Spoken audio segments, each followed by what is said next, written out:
मैंने जिंगजो में एक होम अप्लायंस रिपेयर शॉप खोली थी। बिजनेस लाने के लिए मैंने साइन बोर्ड पर लिखा था, ऊपर स्पेस स्टेशन से लेकर नीचे एयरक्राफ्ट कैरियर और सबमरीन तक जिस भी चीज में पावर है मैं उसे रिपेयर कर सकता हूं। मुझे उम्मीद नहीं थी कि सच में कोई मिलिट्री का बॉस मुझसे रिपेयर करवाने आ जाएगा। एक दिन मैं शॉप में फ्री बैठा था, तभी एक बेहद खूबसूरत और क्लासी सी ब्यूटी दरवाजा खोलकर अंदर आई। बॉस, क्या तुम सच में यहां कुछ भी रिपेयर कर सकते हो? बिल्कुल। मेरा एडवर्टाइजमेंट नहीं देखा क्या? Nuclear submarine, aircraft carrier repair, space station के पार्ट्स बदलना, बल्क ऑर्डर पर स्पेशल डिस्काउंट, एकदम जेन्युइन काम। तो ब्यूटी, तुम्हें न्यूक्लियर सबमरीन रिपेयर करवानी है या एयरक्राफ्ट कैरियर? सामने वाली बिल्कुल भी मजाक के मूड में नहीं थी। उसने सीधा अपने हाथ में रखा, बॉक्स टेबल पर रखा और खोला। अंदर रखी चीज किसी बैटरी जैसी लग रही थी, जिसे चारों तरफ से बफर फोम से अच्छे से पाक किया गया था। बारीक लाइंस और छोटे छोटे क्रिस्टल्स एक दूसरे से क्रॉस होकर सेट थे। ये देखते ही मैं झटके से अपनी कुर्सी पर सीधा बैठ गया। ये क्या है? Lithography machine? एग्जैक्टली। कहूं तो ये लिथोग्राफी मशीन का कैलिब्रेशन सेंसर मॉड्यूल है। एक्सपेरिमेंट के दौरान पावर ओवरलोड हो गया और कोर प्रोब एरे जल गया। हमारी प्रोजेक्ट टीम को इसकी अर्जेंट जरूरत है। उसका नाम शेन किंगसी था, लॉन्ग के एकेडमी की एक रिसर्चर।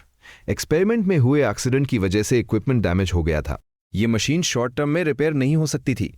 अगर वो पूरी तरह से हेल्पलेस ना होती तो वो कभी इस खटारा रिपेयर शॉप में अपनी लक ट्राई करने नहीं आती। अरे लिथोग्राफी मशीन, ब्यूटी, कहीं तुम गलत जगह तो नहीं आ गई? ये एक होम अप्लायंस रिपेयर शॉप है। तुम चाहो तो बगल वाली हार्डवेयर शॉप में ट्राई कर सकती हो। शन किंगची ने मेरे उस बेवकूफ़ों वाले रिएक्शन को देखा और उसके दिल में बची आयरी होप भी टूट गई। उसने एक गहरी सांस ली, अपना बॉक्स उठाया और वहां से जाने के लिए मुड़ गई। सही भी है, जब देश की प्रोफेशनल एजेंसीज इसे रिपेयर नहीं कर पाई तो एक होम अप्लायंस रिपेयर करने वाला इसे कैसे ठीक कर सकता है? ये देखकर मैंने तुरंत मजाक करना बंद कर दिया। आधा साल पहले मैं इस दुनिया में ट्रांस माइग्रेट हुआ था और मुझे ये रिपेयर शॉप मिली थी। साथ ही मुझे एक अनलिमिटेड रिपेयर सिस्टम भी मिला था। पिछले कुछ महीनों में मैंने कई अजीबोगरीब चीजें देखी थी, लेकिन लिथोग्राफी मशीन जैसी हाई लेवल चीज आज तक नहीं आई थी। ये तो सीधा मेरे निशाने पर आ गिरा। तुम्हारे हाथ में जो मॉड्यूल है उसे देखकर लगता है ये C7 मॉडल की लिथोग्राफी मशीन है ना? ये सुनते ही शन किंगची के बदम दो ही रुक गए। तुम्हें इसका मॉडल कैसे पता? मुझे ये बताओ, इसका पीक इंपैक्ट वैल्यू कितना है? ये कितने नैनो सेकेंड्स तक सस्टेन कर सकता है? और कोर प्रोब अरे के अलावा क्या कोई और पार्ट भी डैमेज हुआ है? ये सवाल सुनते ही शन किंगची की सांसें जैसे रुक घी गईं। उसे अपने कानों पर यकीन नहीं हो रहा था। एक local home appliance repair shop का बॉस इतने प्रोफेशनल सवाल कैसे पूछ सकता है? ये सारी टर्म्स तो टॉप सीक्रेट इंफॉर्मेशन थी। इसकी पीक वैल्यू नॉर्मल पावर से 15 गुना ज्यादा थी और इंपैक्ट टाइम लगभग 3 से 5 नैनो सेकेंड्स था। बाही कंपोनेंट्स का सेल्फ चेक नॉर्मल है। रिपेयर तो हो जाएगा, लेकिन प्राइस थोड़ा ज्यादा लगेगा। मनी कोई प्रॉब्लम नहीं है। अगर तुम इसे फिक्स कर सकते हो तो मैं तुरंत फंड्स के लिए अप्लाई कर दूंगी। ये देखकर मैंने हल्की सी स्माइल की और अपने हाथ की 5 उंगलियां दिखा दी। ठीक है, आर्स मिलियंस डन, 5 मिलियन ही सही, शन किंगसी ने अपने दांत पीसते हुए कहा। हालांकि ये प्राइस बहुत ही रिडिकुलस था, लेकिन करंट सिचुएशन को देखते हुए उसके पास बार्गेन करने का कोई ऑप्शन नहीं था। अरे तुम क्या सोच रही हो?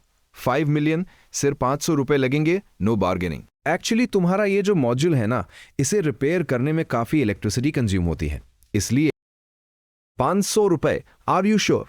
शन किंगची पूरी तरह से ब्लैंक हो गई। उसे लगा जैसे उसका पूरा दिमाग ही घूम गया हो। उसने जल्दी से अपना फोन निकाला और क्यूआर कोड स्कैन करके पेमेंट कर दी। Payment received 500 rupees. 500 रुपीज। ये सुनकर मैंने एक बड़ी सी स्माइल दी, आराम से एंटी-स्टैटिक ग्लव्स पहने और टेबल पर एक साफ व्हाइट कपड़ा बिछाया। फिर मैंने बहुत ही केयरफुली उस बॉक्स से मॉड्यूल निकाला और उसे टेबल पर रख दिया। सिस्टम काम आ गया है। अगले ही सेकंड मेरी आंखों के सामने एक पैनल इंफॉर्मेशन फ्लैश हुई। Repairable item detected, C7 lithography machine calibration sensor module, damage level 88%, repair plan analysis complete. सब रेडी होने के बाद मैं मुड़ा और धूल से भरी शेल्फ से एक मिलिट्री ग्रीन रंग का बॉक्स नीचे उतारा। बॉक्स के खुलते ही शन किंगची की आंखें फटी की फटी रह गईं। ये सब क्या चीजें हैं? उसे लगा था कि मेरे पास कोई सीक्रेट वेपन होगा, लेकिन बॉक्स के अंदर का नजारा देखकर उसके तो होश ही उड़ गए। एक अजीब तरीके से मॉडिफाई किया हुआ सॉर्डिंग आयरन, एक normal house hold heat gun और बॉडी टूल्स भी ऐसे ही थे। या तो किचन का एग बीटर या फिर कचरे के ढेर से उठा के लाया गया कबादर। बॉस, कहीं तुम इन बेकार चीजों से मेरी लिथोग्राफी मशीन के पार्ट्स रिपेयर करने का प्लान तो नहीं बना रहे? इतना टेंशन मत लो, मेरे ये सारे इक्विपमेंट्स एंसेस्ट्रल है, पीढ़ियों से चले आ रहे हैं। जब अपोलो मून पर लैंड हुआ था ना, तब इसी से पॉलिश किया गया था। अगर तुम्हारी ये लिथोग्राफी मशीन ना होती तो मैं इन्हें बाहर निकालने का रिस्क भी नहीं लेता। मैंने अपना सेटअप रेडी करते हुए उसे देखकर एक शानदार स्माइल दी। क्या अपोलो मून लैंडिंग? शन किंची का मुंह बुरी तरह से ट्विच करने लगा। हालांकि उसे इस शॉप में बदम रखने पर अब बहुत रिग्रेट हो रहा था, लेकिन अब कोई और ऑप्शन भी नहीं बचा था। आयरी उम्मीद पर ही दुनिया कायम है। वहीं दूसरी तरफ मैंने अपने हाथ में पकड़ा हुआ हेयर ड्रायर उठा लिया और मॉड्यूल पर हवा मारने लगा। जैसा उसने सोचा था वैसी कोई तेज और हीटवेव नहीं निकली, बल्कि ओजोन की एक हल्की सी स्मेल आने लगी। तभी पास खेरी शन चिंगसी ने हैरानी से नोटिस किया कि वो माइक्रोन लेवल की लाइंस। बॉस, ये क्या है? ये बैटरी कंट्रैक्शन इफेक्ट का रिवर्स रिएक्शन है। एक स्पेसिफिक फ्रीक्वेंसी को पल्स में कन्वर्ट करके लैटिस मेटल मेमोरी को रिस्टोर किया जा रहा है। सिंपल वर्ड्स में कहूं तो मैं इसे याद दिला रहा हूं कि ये ओरिजिनल स्टेट में कैसा दिखता था। इससे पहले कि शन किंगसी कुछ रिएक्ट कर पाती, मैंने उस अजीब से दिखने वाले सोल्डरिंग आयरन को पावर सप्लाई से कनेक्ट कर दिया। उसके एंड पर एक नीडल लगी हुई थी जो धीरे धीरे लाल हो रही थी। ये चेन देखकर शन चिंगची का शौक अभी खत्म भी नहीं हुआ था कि उसकी हार्ट बीट और तेज हो गई। तुम ये क्या कर रहे हो? इस लाल गरम नीडल का क्या करने का प्लान है? लेकिन मेरे चेहरे पर इस वोत एक अलग ही लेवल की सीरियसनेस थी।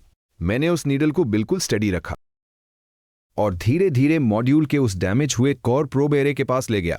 जैसे ही नीडल पास पहुंची, एक बारीक सा इलेक्ट्रिक स्पार्क, जिसे नॉर्मल आंखों से देखना मुश्किल था, फ्लैश होने लगा। शन किंची ने अपनी आंखों के सामने वो नजारा देखा जिसे वो पूरी लाइफ नहीं भूलने वाली थी।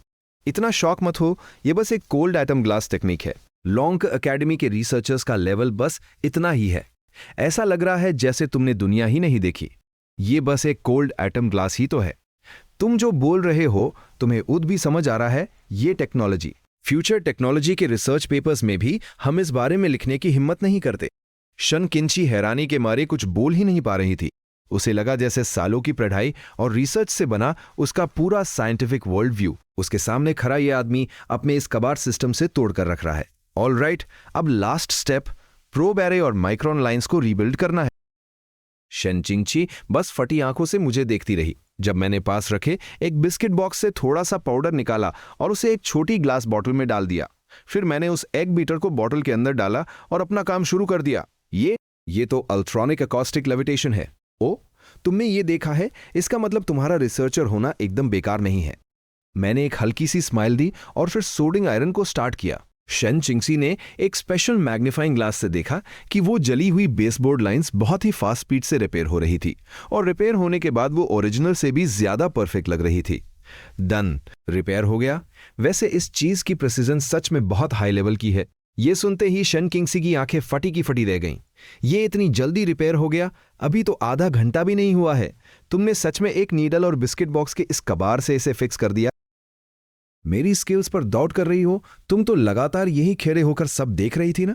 अगर ट्रस्ट नहीं है तो उद चेक कर लो। ओ बाय द वे, मैंने तुम्हारी लिथोग्राफी मशीन की प्रिसीजन को थोड़ा और अपग्रेड कर दिया है, तो इसके लिए एक्स्ट्रा मनी लगेगी। मेरी ये बात सुनते ही शन चिंगची की आंखें और बड़ी हो गई।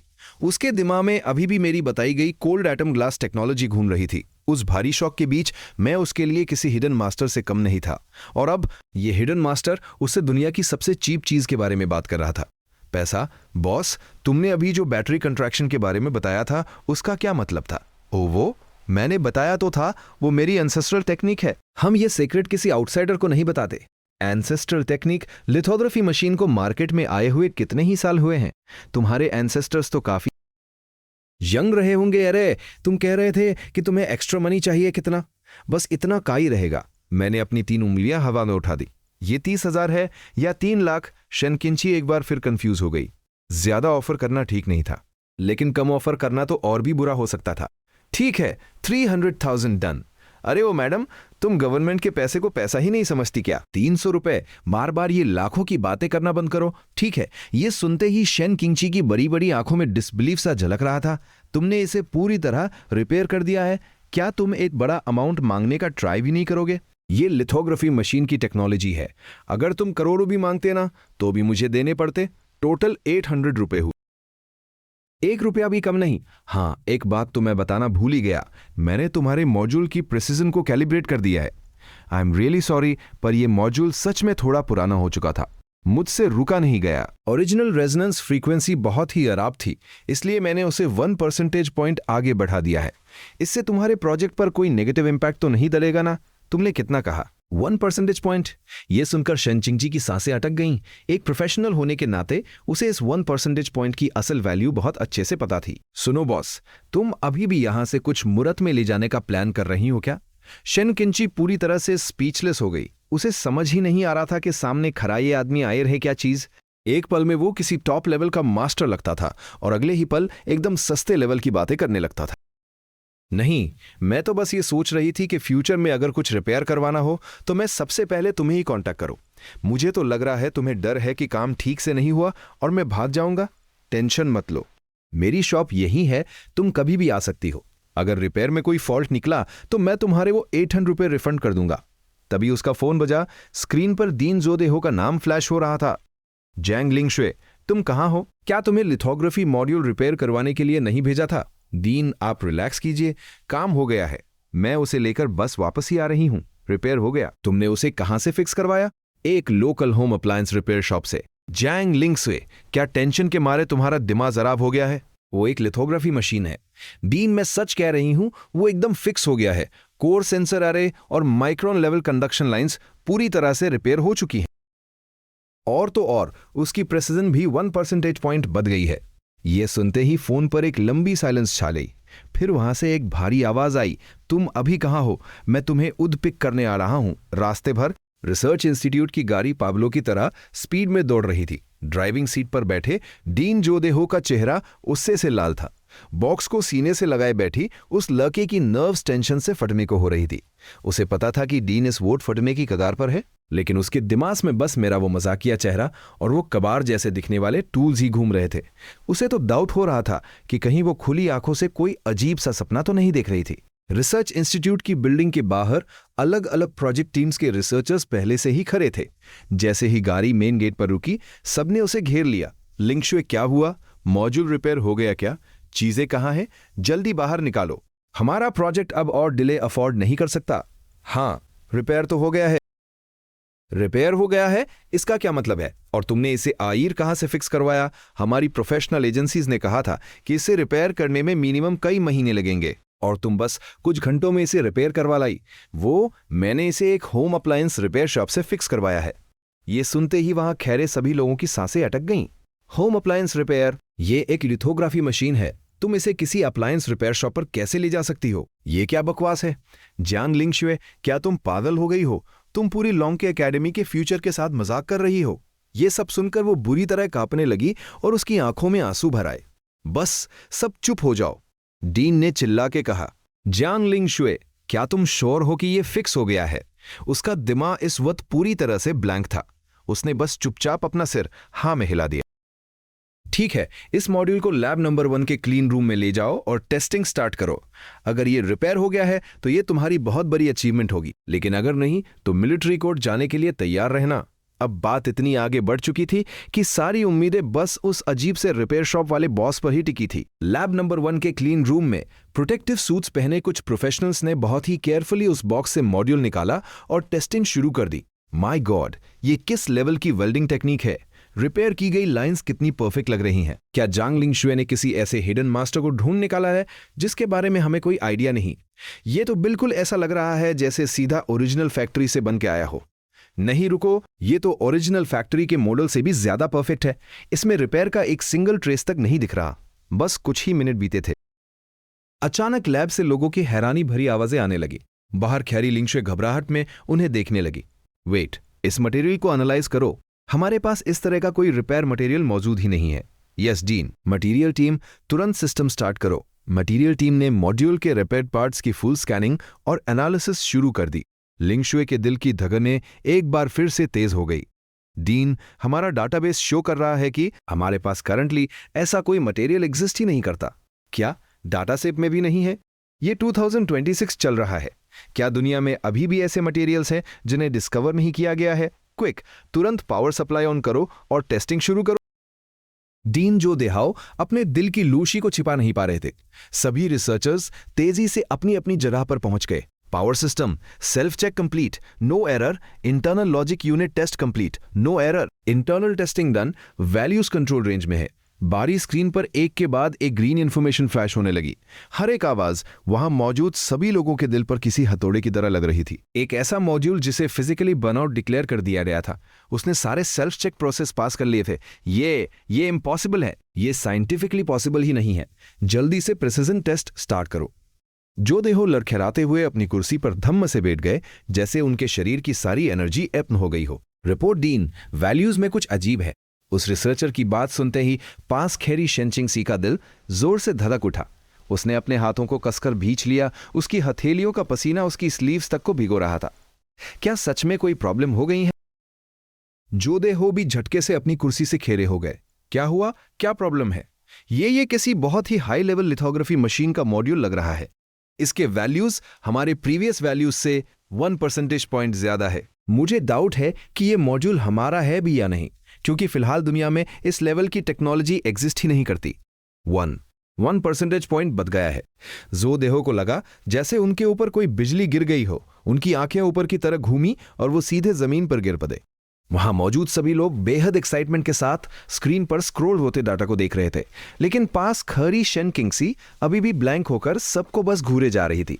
तो क्या हमारी लिथोग्राफी मशीन का कैलिब्रेशन मॉड्यूल सच में रिपेयर हो गया है? क्या ये रिपेयर हो गया है? तुम इसमें से क्या वर्ड हटा दो। हाँ, ये रिपेयर हो गया है शाओशे। ये सिर्फ रिपेयर नहीं हुआ है, ये एक बहुत बड़ा ब्रेक थ्रू है। तुमने कमाल कर दिया है। उसका दिमाग पूरी तरह से ब्लैंक हो गया। मैंने कमाल कर दिया? वो हैरान होकर खुद की तरह इशारा करने लगी। वो अभी भी उस घबराहट और टेंशन से बाहर नहीं आ पाई थी। अभी कुछ देर पहले ही तो डीन उसे मिलिट्री कोर्ट भेजने की बात कर रहे थे, और पलक झपकते ही उसने बहुत बड़ा काम कर दिया। जांग लिंगशुए, इस मेजर टेक्निकल चैलेंज को पार करने में तुम्हारी आउटस्टैंडिंग परफॉर्मेंस को देखते हुए मैं अभी तुम्हें इस रिसर्च टीम का लीडर अपॉइंट करता हूं। उसे अपने कानों पर यकीन नहीं हो रहा था। लॉन्ग अकेडमी में एंट्री पाना ही किसी नॉर्मल इंसान के लिए सबसे बड़ा सपना होता है, और टीम लीडर बनना, वो तो इसके लिए क्वालिफाई भी नहीं करती थी। क्या ये सब इस मॉड्यूल के रिपेयर होने की वजह से है? इसका मतलब अब उसे उस बिल्कुल ही नॉन सीरियस से लगने वाले यंग बॉस की बातों पर यकीन करना पड़ेगा। उसने ना सिर्फ लिथोग्राफी मॉड्यूल को रिपेयर किया, बल्कि 1% प्रिसिजन अपग्रेड वाली बात भी सच थी। चलो बताओ टीम लीडर जांग, इतने सारे प्रोफेशनल इंस्टीट्यूट्स ने इसे रिपेयर करने से मना कर दिया था, तो तुम किस सीक्रेट मिलिट्री फैक्ट्री या टॉप एजेंसी के पास गई थी? ये बहुत बड़ा अचीवमेंट है। मुझे युद्ध वहां जाकर उन्हें थैंक्स बोलना चाहिए। मैंने सच में आप सबसे झूठ नहीं बोल रही हूं। मैंने सच में इसे एक होम अप्लायंस रिपेयर शॉप से फिक्स करवाया है। Repair shop? अरे, एक नॉर्मल टीवी रिपेयर करने में उनकी जान निकल जाती है, और ये तो लिथोग्राफी मशीन है। जांग लिंगशुए, कहीं तुम हमारे साथ मजाक तो नहीं कर रही? हाँ बिल्कुल, तुम्हारा ये मजाक बिल्कुल भी फनी नहीं है। मैं सच में कोई मजाक नहीं कर रही। उस वक्त मेरे पास कोई ऑप्शन नहीं था, इसलिए मैं उस शॉप पर गई, क्योंकि उसके दरवाजे पर लगा साइन बोर्ड बहुत ही अट्रैक्टिव था। Sign board? कैसा साइन बोर्ड? ऊपर स्पेस स्टेशन से लेकर नीचे एयरक्राफ्ट कैरियर और न्यूक्लियर सबमरीन तक जिस भी चीज में पावर है वो उसे रिपेयर कर सकता है। ये बात सुनते ही पूरी लब में एकदम सन्नाटा छा गया।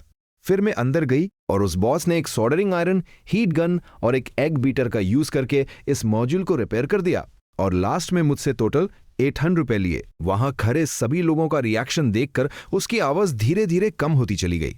इस वक्त हर कोई शेनचिंगसी को ऐसे देख रहा था जैसे उन्हें सांस लेना ही याद ना हो। एग बीटर से लिथोग्राफी मशीन रिपेयर कर दी? ये क्या मजाक चल रहा है? अगर किसी के पास सच में ऐसी टेक्नोलॉजी आ जाए तो पूरी दुनिया उसके लिए लड़ने लगेगी। ये देखकर जो देहो तुरंत एक बंदम आगे आए और चिल्लाकर बोले, इस मैटर को टेम्पररी रूप से टॉप सीक्रेट डिक्लेयर किया जाता है। अगर किसी ने भी ये बात बाहर लीक की तो उस पर एस्पियनाज का चार्ज लगेगा। प्रोजेक्ट टीम, अभी तुरंत इस नई प्रेसिशन के बेस पर चिप्स का एक बैच तैयार करो। मुझे जल्द से जल्द रिजल्ट्स चाहिए। ये कहकर जो देहो ने अपना हाथ हिलाया। शाशुए, तुम अभी मत जाना। क्या तुम्हें याद है कि वो रिपेयर शॉप कहां पर है? हाँ, मुझे याद है। ठीक है, तो तुम मुझे वहां लेकर चलो। मैं उस बॉस से मिलना चाहता हूं। तुम बाहर मेरा वेट करो, मैं कुछ लेकर आता हूं। अगर वो बॉस इस चीज को रिपेयर कर पाया तो वो जो भी मांगेगा मैं जो देहाऊ उसे ला कर दूंगा। कुछ मिनट्स बाद आखिरकार जो देहाऊ भागते हुए बाहर आए, लेकिन जब शेनचिंगसी ने उनके हाथ में पकड़ी चीज को देखा तो उसका दिल धक से रह गया। ये तो बेडो 3 ग्लोबल सैटेलाइट नेविगेशन सिस्टम की चिप है। क्या डीन सच में उस बॉस से इसे रिपेयर करवाने का प्लान बना रहे हैं? क्या ये सच में रिपेयर हो सकती है? कुछ ही देर बाद वो दोनों ड्राइव करके मेरी शॉप पर पहुंच गए। दरवाजा खोलते ही उसने बहुत ही फ्रेंडली टोन में मुझे ग्रीट किया। बॉस, लॉन्ग टाइम नो सी, इस बार एक और इंसान को साथ लाई हो। क्या मुझसे पंगा लेने का प्लान है? नहीं बॉस, आप गलत समझ रहे हैं। आपने जो चीज रिपेयर की थी उसमें कोई प्रॉब्लम नहीं है। ये मेरे एक सीनियर हैं, इन्होंने आपकी स्किल्स के बारे में सुना है, इसलिए ये चाहते हैं कि आप इनकी भी एक चीज चेक कर ले। क्योंकि ये लोग यहां मुझसे पंगा लेने नहीं आए थे, तो मैं थोड़ा रिलैक्स हो गया। चलो, अगर तुम रिटर्निंग कस्टमर हो तो मैं तुम्हें फेस वैल्यू दे देता हूं।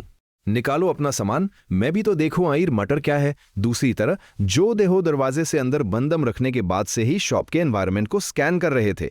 ये जगह उनकी एक्सपेक्टेशन से भी ज्यादा खटारा थी। उन्हें लगा था कि जो जगह लिथोग्राफी मशीन रिपेयर कर सकती है वहां कम से कम कोई प्रोफेशनल इक्विपमेंट तो होगा ही। लेकिन यहां प्रोफेशनल इक्विपमेंट का नामो निशान तक नहीं था, बल्कि ये तो किसी नॉर्मल रिपेयर शॉप से भी ज्यादा कबाड़ लग रही थी। मेरी बात सुनकर जो देहो ने अपने हाथ में पकड़ा बॉक्स खोला। बॉस, जरा इसे देखिए, क्या ये रिपेयर हो सकता है? मैंने उस चिप को उठाया और ऐसे नाटक करने लगा जैसे मैं उसे डीपली एनालाइज कर रहा हूं, जबकि अंदर ही अंदर मैं पागलों की तरह सिस्टम को पुकार रहा था। सिस्टम सिस्टम जल्दी स्कैन करो। Main logic gate overloaded, data buffer failed. Military grade. मुझे दरवाजे से अंदर आते ही समझ आ गया था कि यह बुढ़ा कोई नॉर्मल इंसान नहीं है। मुझे उम्मीद नहीं थी कि यह मिलिट्री से जूझ होगा। ऐसा लग रहा है जैसे ऊपर वालों की नजर मुझ पर पड़ चुकी है। यंग ब्रदर, ये चिप, ये बेदो सैटेलाइट नेविगेशन चिप ही तो है ना? इसका मेन लॉजिक गेट उड़ चुका है और साथ ही डेटा बफर जोन भी पूरी तरह से खत्म हो गया है। ऐसा लग रहा है जैसे किसी सडन हाई वोल्टेज शॉक की वजह से हुआ है। तुम लोगों के प्रोटेक्शन मेजर्स बिल्कुल भी अच्छे नहीं है। मेरी बात खत्म होते ही पूरी रिपेयर शॉप में एक अजीब सा सन्नाटा छा गया। जो देहो की उन गहरी और एक्सपीरियंस्ड आंखों में पहली बार इतना बड़ा शॉक दिखाई दे रहा था। लगता है इस लड़के में सच में कुछ बात है। तो बॉस, क्या यह चीज आपकी शॉप पर रिपेयर हो सकती है? हाँ, हो जाएगी। लेकिन पैसे का क्या? मैंने अपने हाथ की 5 उंगलियां हवा में उठाई और जोदहो की आंखों के सामने लहरा दी। ये देखकर जोदहो अंदर ही अंदर उसी से पागल होने लगे। 500,000? अरे 5 लाख तो छोड़ो, अगर ये 50 मिलियन भी मांगता तो भी टोटली वर्थ इट था। ठीक है, क्यूआर कोड से पेमेंट करूं या कैश दूं? अरे नहीं, 500,000 नहीं, सिर्फ 500 रुपए। इतने में तो इस चिप को रखने वाला बॉक्स भी नहीं आता।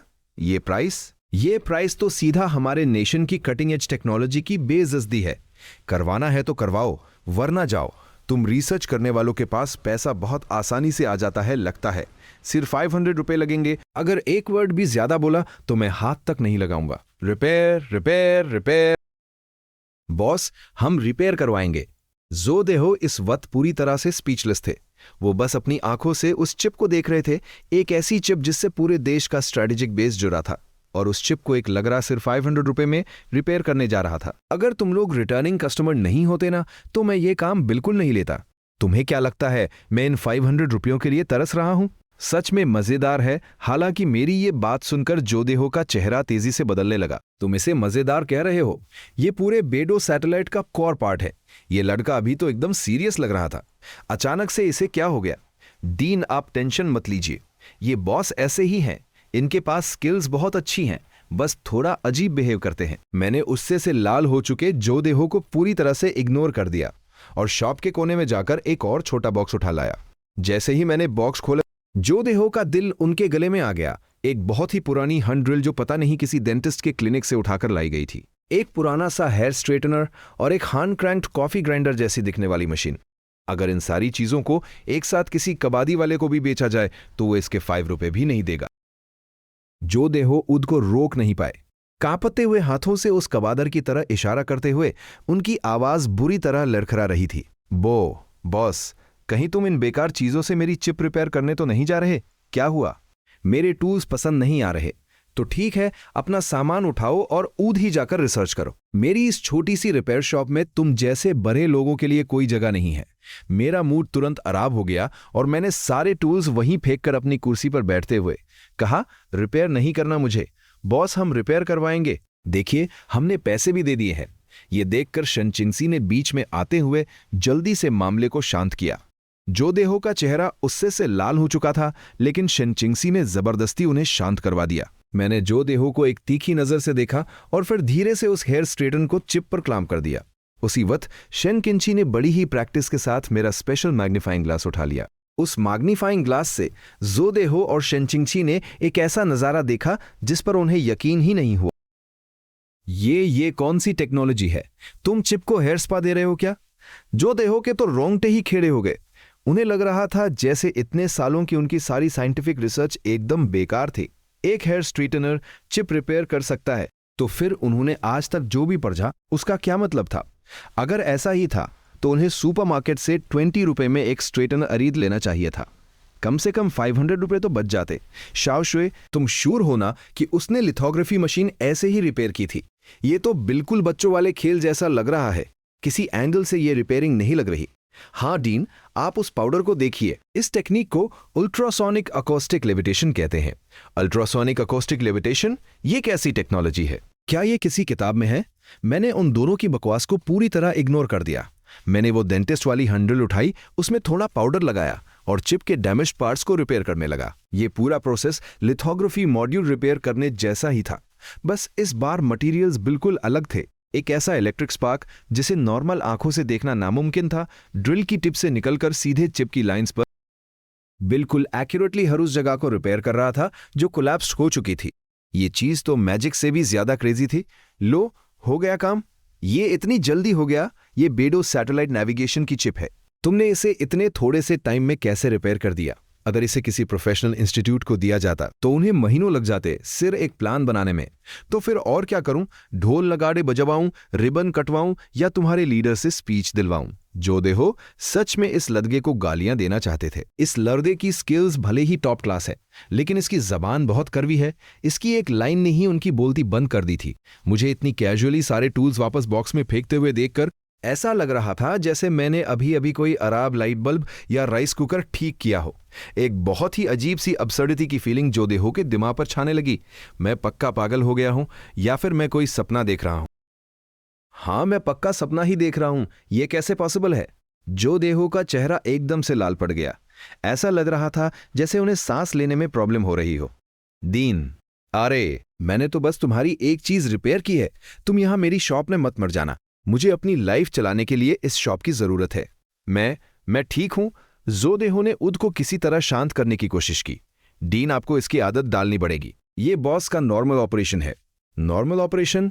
शाओशुए, तुम्हें पता है इसने अभी जो पूरा प्रोसेस किया है उसका मेरे दिमाग पर कितना बड़ा असर हुआ है। हमारी लॉन्के एकेडमी के सैकड़ों एक्सपर्ट्स ने अपना पूरा खून पसीना एक कर दिया, फिर भी वो इस प्रॉब्लम को सॉल्व नहीं कर पाए। और इसने एक टूटी हुई डेंटिस्ट ड्रिल और हेयर स्ट्रेटनर से लो हो गया।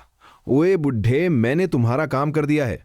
और हाँ, तुम्हारा वो जो लीप एल्गोरिदम था ना, वो बहुत ही लो लेवल का था, इसलिए मैंने उसे भी थोड़ा चेंज कर दिया है।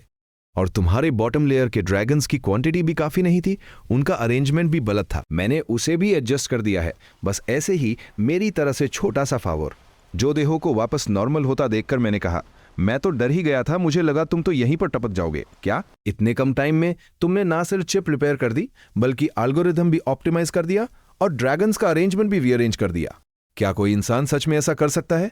चलो ठीक है, अब अपनी चिप वापस ले जाओ। इस बार मैं तुमसे एक्स्ट्रा पैसे नहीं लूंगा, समझो? तुम्हारा यादा हो गया। अब इसकी लीप फ्रीक्वेंसी पहले से ज्यादा स्टेबल होनी चाहिए और थ्योरी के हिसाब से एरर मार्जिन भी 1 या 2 लेवल और कम हो जाना चाहिए। एग्जैक्टली कितना कम होगा ये मैंने कैलकुलेट नहीं किया। तुम लोग उद वापस ले जाकर टेस्ट कर लेना। जो देहो अब और सहन नहीं कर पाए। उनकी आंखें फटी रह गईं, पैर कांपने लगे और वो सीधे जमीन पर गिर पड़े। दूसरी तरफ लॉन्के एकेडमी की लैब नंबर 1 के क्लीन रूम में लोगों की भीड़ लगी हुई थी।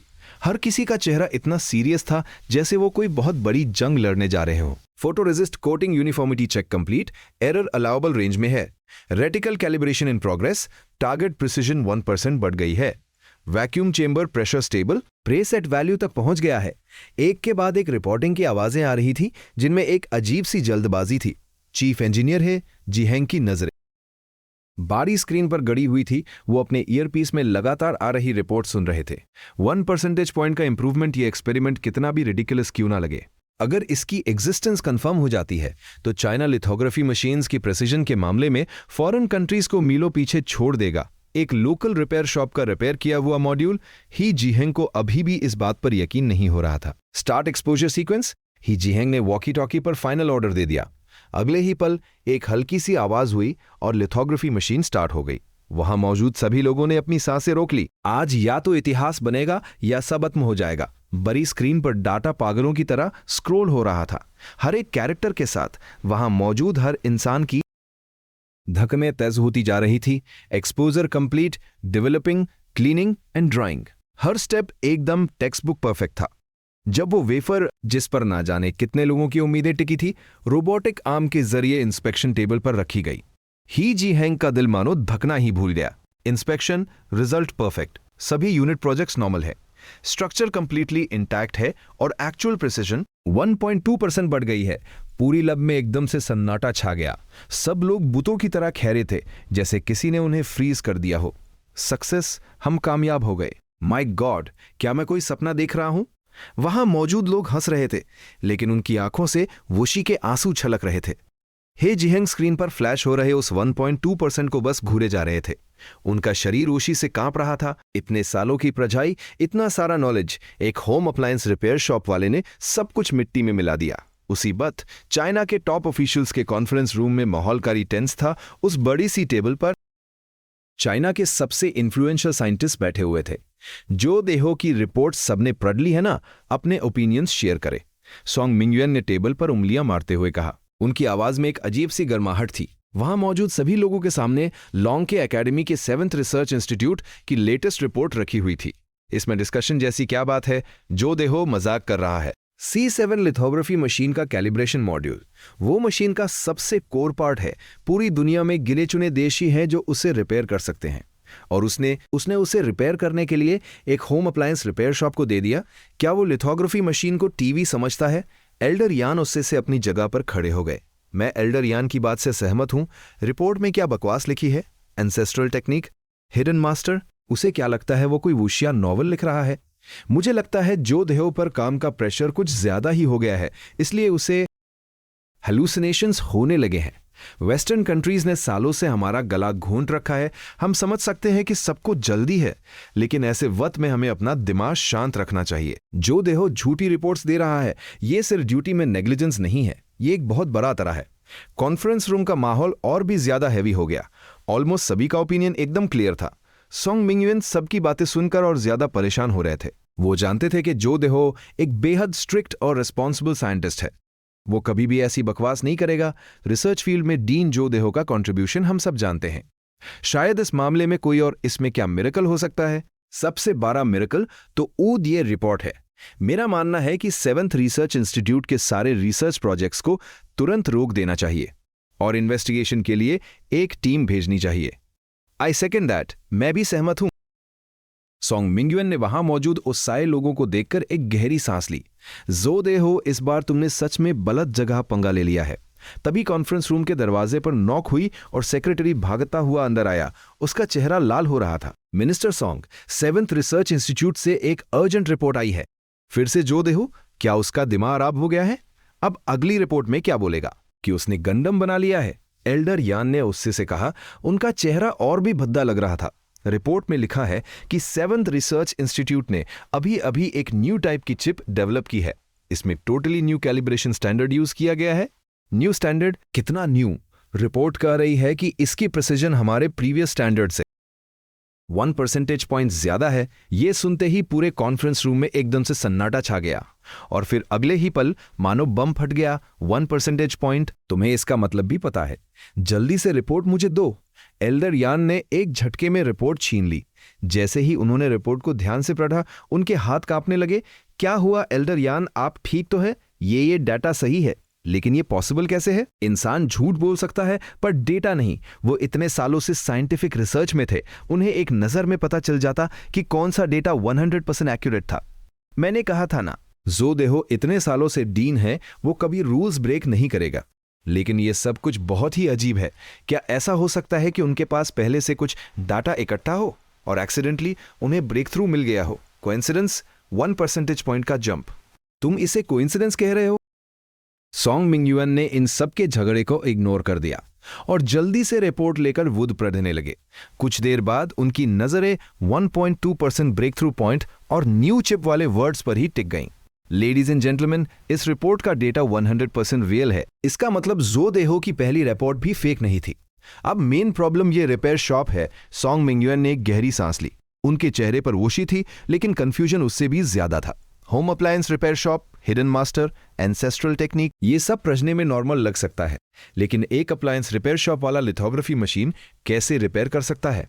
और सबसे बड़ी बात, उसने उसे रिपेयर कर भी दिया। मिनिस्टर सॉन्ग, मुझे लग रहा है ये सच नहीं है। वो एक लिथोग्राफी मॉड्यूल है, वो किसी होम अप्लायंस रिपेयर शॉप से कैसे रिपेयर हो सकता है? वो कोर मॉड्यूल है।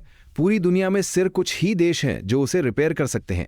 शायद डीन जो कुछ छुपाने की कोशिश कर रहे हो सकता है वो रिपेयर शॉप डीन जो का कोई सीक्रेट बेस हो, या शायद डीन जो किसी और सच्चाई को छुपाने की कोशिश कर रहे हो। ये बातें उन्हें जितना हैरान कर रही थी, उस होम अप्लायंस रिपेयर शॉप को लेकर उनकी क्यूरियोसिटी उतनी ही बढ़ती जा रही थी। हमें इस होम अप्लायंस रिपेयर शॉप के बारे में पता लगाना ही होगा। शाओली, कुछ लोगों को भेजकर पता लगाओ कि ये शॉप कहाँ है, और याद रखना, बहुत केयरफुली काम करना। अगले दिन मैंने किसी तरह गूद को काम किया और अपनी शॉप का दरवाजा खोला। कल जोदेहू मेरी शॉप में ही बेहोश हो गया था। शुक्र है एम्बुलेंस जल्दी आ गई, वरना मेरे कमाए हुए वो कुछ 100 रुपए भी चले जाते। तभी 2 मिडिल एज्ड आदमी सीधे शॉप के अंदर आ गए। दोनों एकदम सीधे खड़े थे और उनके चेहरे पर बहुत सीरियसनेस थी। हालांकि उन्होंने नॉर्मल कपड़े पहने हुए थे, लेकिन उनका पूरा ऑरा नॉर्मल लोगों से बिल्कुल अलग था। उनके चेहरों पर तो जैसे साजा अंडरकवर लिखा हुआ था। क्या ये लोग कोई स्पाई सीरियल की शूटिंग कर रहे हैं? शॉप के अंदर आते ही उन दोनों ने इधर उधर देखना शुरू कर दिया। उनका रवैया बिल्कुल भी ऐसा नहीं था जैसे वो कुछ रिपेयर करवाने आए हों। कमाल है, कल ही एक मुसीबत को भेजा था और आज 2 और आ गए। मेरी ये छोटी सी रिपेयर शॉप तो आजकल इंटरनेट हॉटस्पॉट बनती जा रही है। बॉस, क्या शॉप खुली है? हाँ बिल्कुल। कहिए बॉस, क्या रिपेयर करवाना है?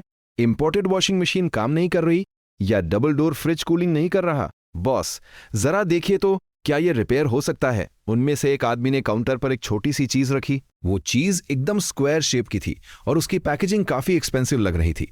यह क्या है? कोई पुराना MP3 प्लेयर या कोई पुराना पावर बैंक? हाँ, ये एक पुराना म्यूजिक प्लेयर है बॉस। क्या तुम इसे रिपेयर कर सकते हो? Music player? तुम्हारे यहां म्यूजिक प्लेयर ऐसे दिखते हैं क्या? क्या मुझे बेवकूफ समझ रहे हो? जब वो अंदर आए थे तभी मैंने उनके पास मौजूद सारे इलेक्ट्रॉनिक आइटम्स को स्कैन कर लिया था। मेरे सामने रखी ये चीज एक Black Hawk military encryption device थी। इसका lock non standard power cut की वजह से एक्टिवेट हो गया था। ये दोनों यहां कुछ रिपेयर करवाने नहीं आए थे, ये तो मेरी चेकिंग करने आए थे। ये चीज देखने में काफी पुरानी लग रही है, इसे रिपेयर करना थोड़ा मुश्किल होगा। ऐसी पुरानी चीजों को रिपेयर करने के लिए बहुत स्किल्स चाहिए होती है। कई बार इनमें कोई खराबी नहीं होती, बस ये नखरे दिखाती हैं। मैंने उस बगिंग डिवाइस को अपने हाथ में उछालते हुए कहा। उन दोनों ने एक दूसरे की तरह देखा। मेरे इस नाटक को देखकर उन्हें अब थोड़ा उत्साह आने लगा था। इस बार मैंने अपना एग बीटर भी नहीं निकाला। मैंने बस अपनी उंगलियों से उस बगिंग डिवाइस पर कुछ ताप किया, बहुत ही स्लो और रिदमिक वे में। देखने में ये बस एक नॉर्मल टैपिंग लग रही थी, लेकिन वहां खैरे उन दोनों लोगों के पसीने छूट रहे थे। ये इमरजेंसी सीक्वेंस रीअरेंज कर रहा है। मैंने सुना है ये नेशनल लेवल का बगिंग डिवाइस है। ये सीक्वेंस रीअरेंज करना इंटरनल सेंसर्स को बिना डिस्ट्रॉय किए रीसेट करने के लिए होता है।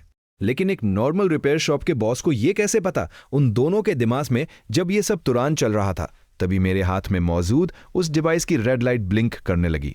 लो, हो गया। मैं कह तो रहा था कि ऐसी चीजें बस नखरे दिखाती है। 20 रुपए हुए। QR कोड या कैश? मैंने वो बगिंग डिवाइस सीधा टेबल पर फेंक दिया और अपनी 2 उंगलियां उन दोनों की तरह कर दी। वो दोनों पूरी तरह से शॉक थे। तुम्हें कैसे पता? क्या मतलब? मैंने कहा तो था एंसेस्ट्रल टेक्निक है। मेरे दादाजी ने भी ऐसे ही गांव के ट्रैक्टर की बीमारी ठीक की थी। लेकिन एक बात बताओ बॉस, तुम दोनों इस बगिंग डिवाइस को MP3 प्लेयर क्यों बता रहे थे?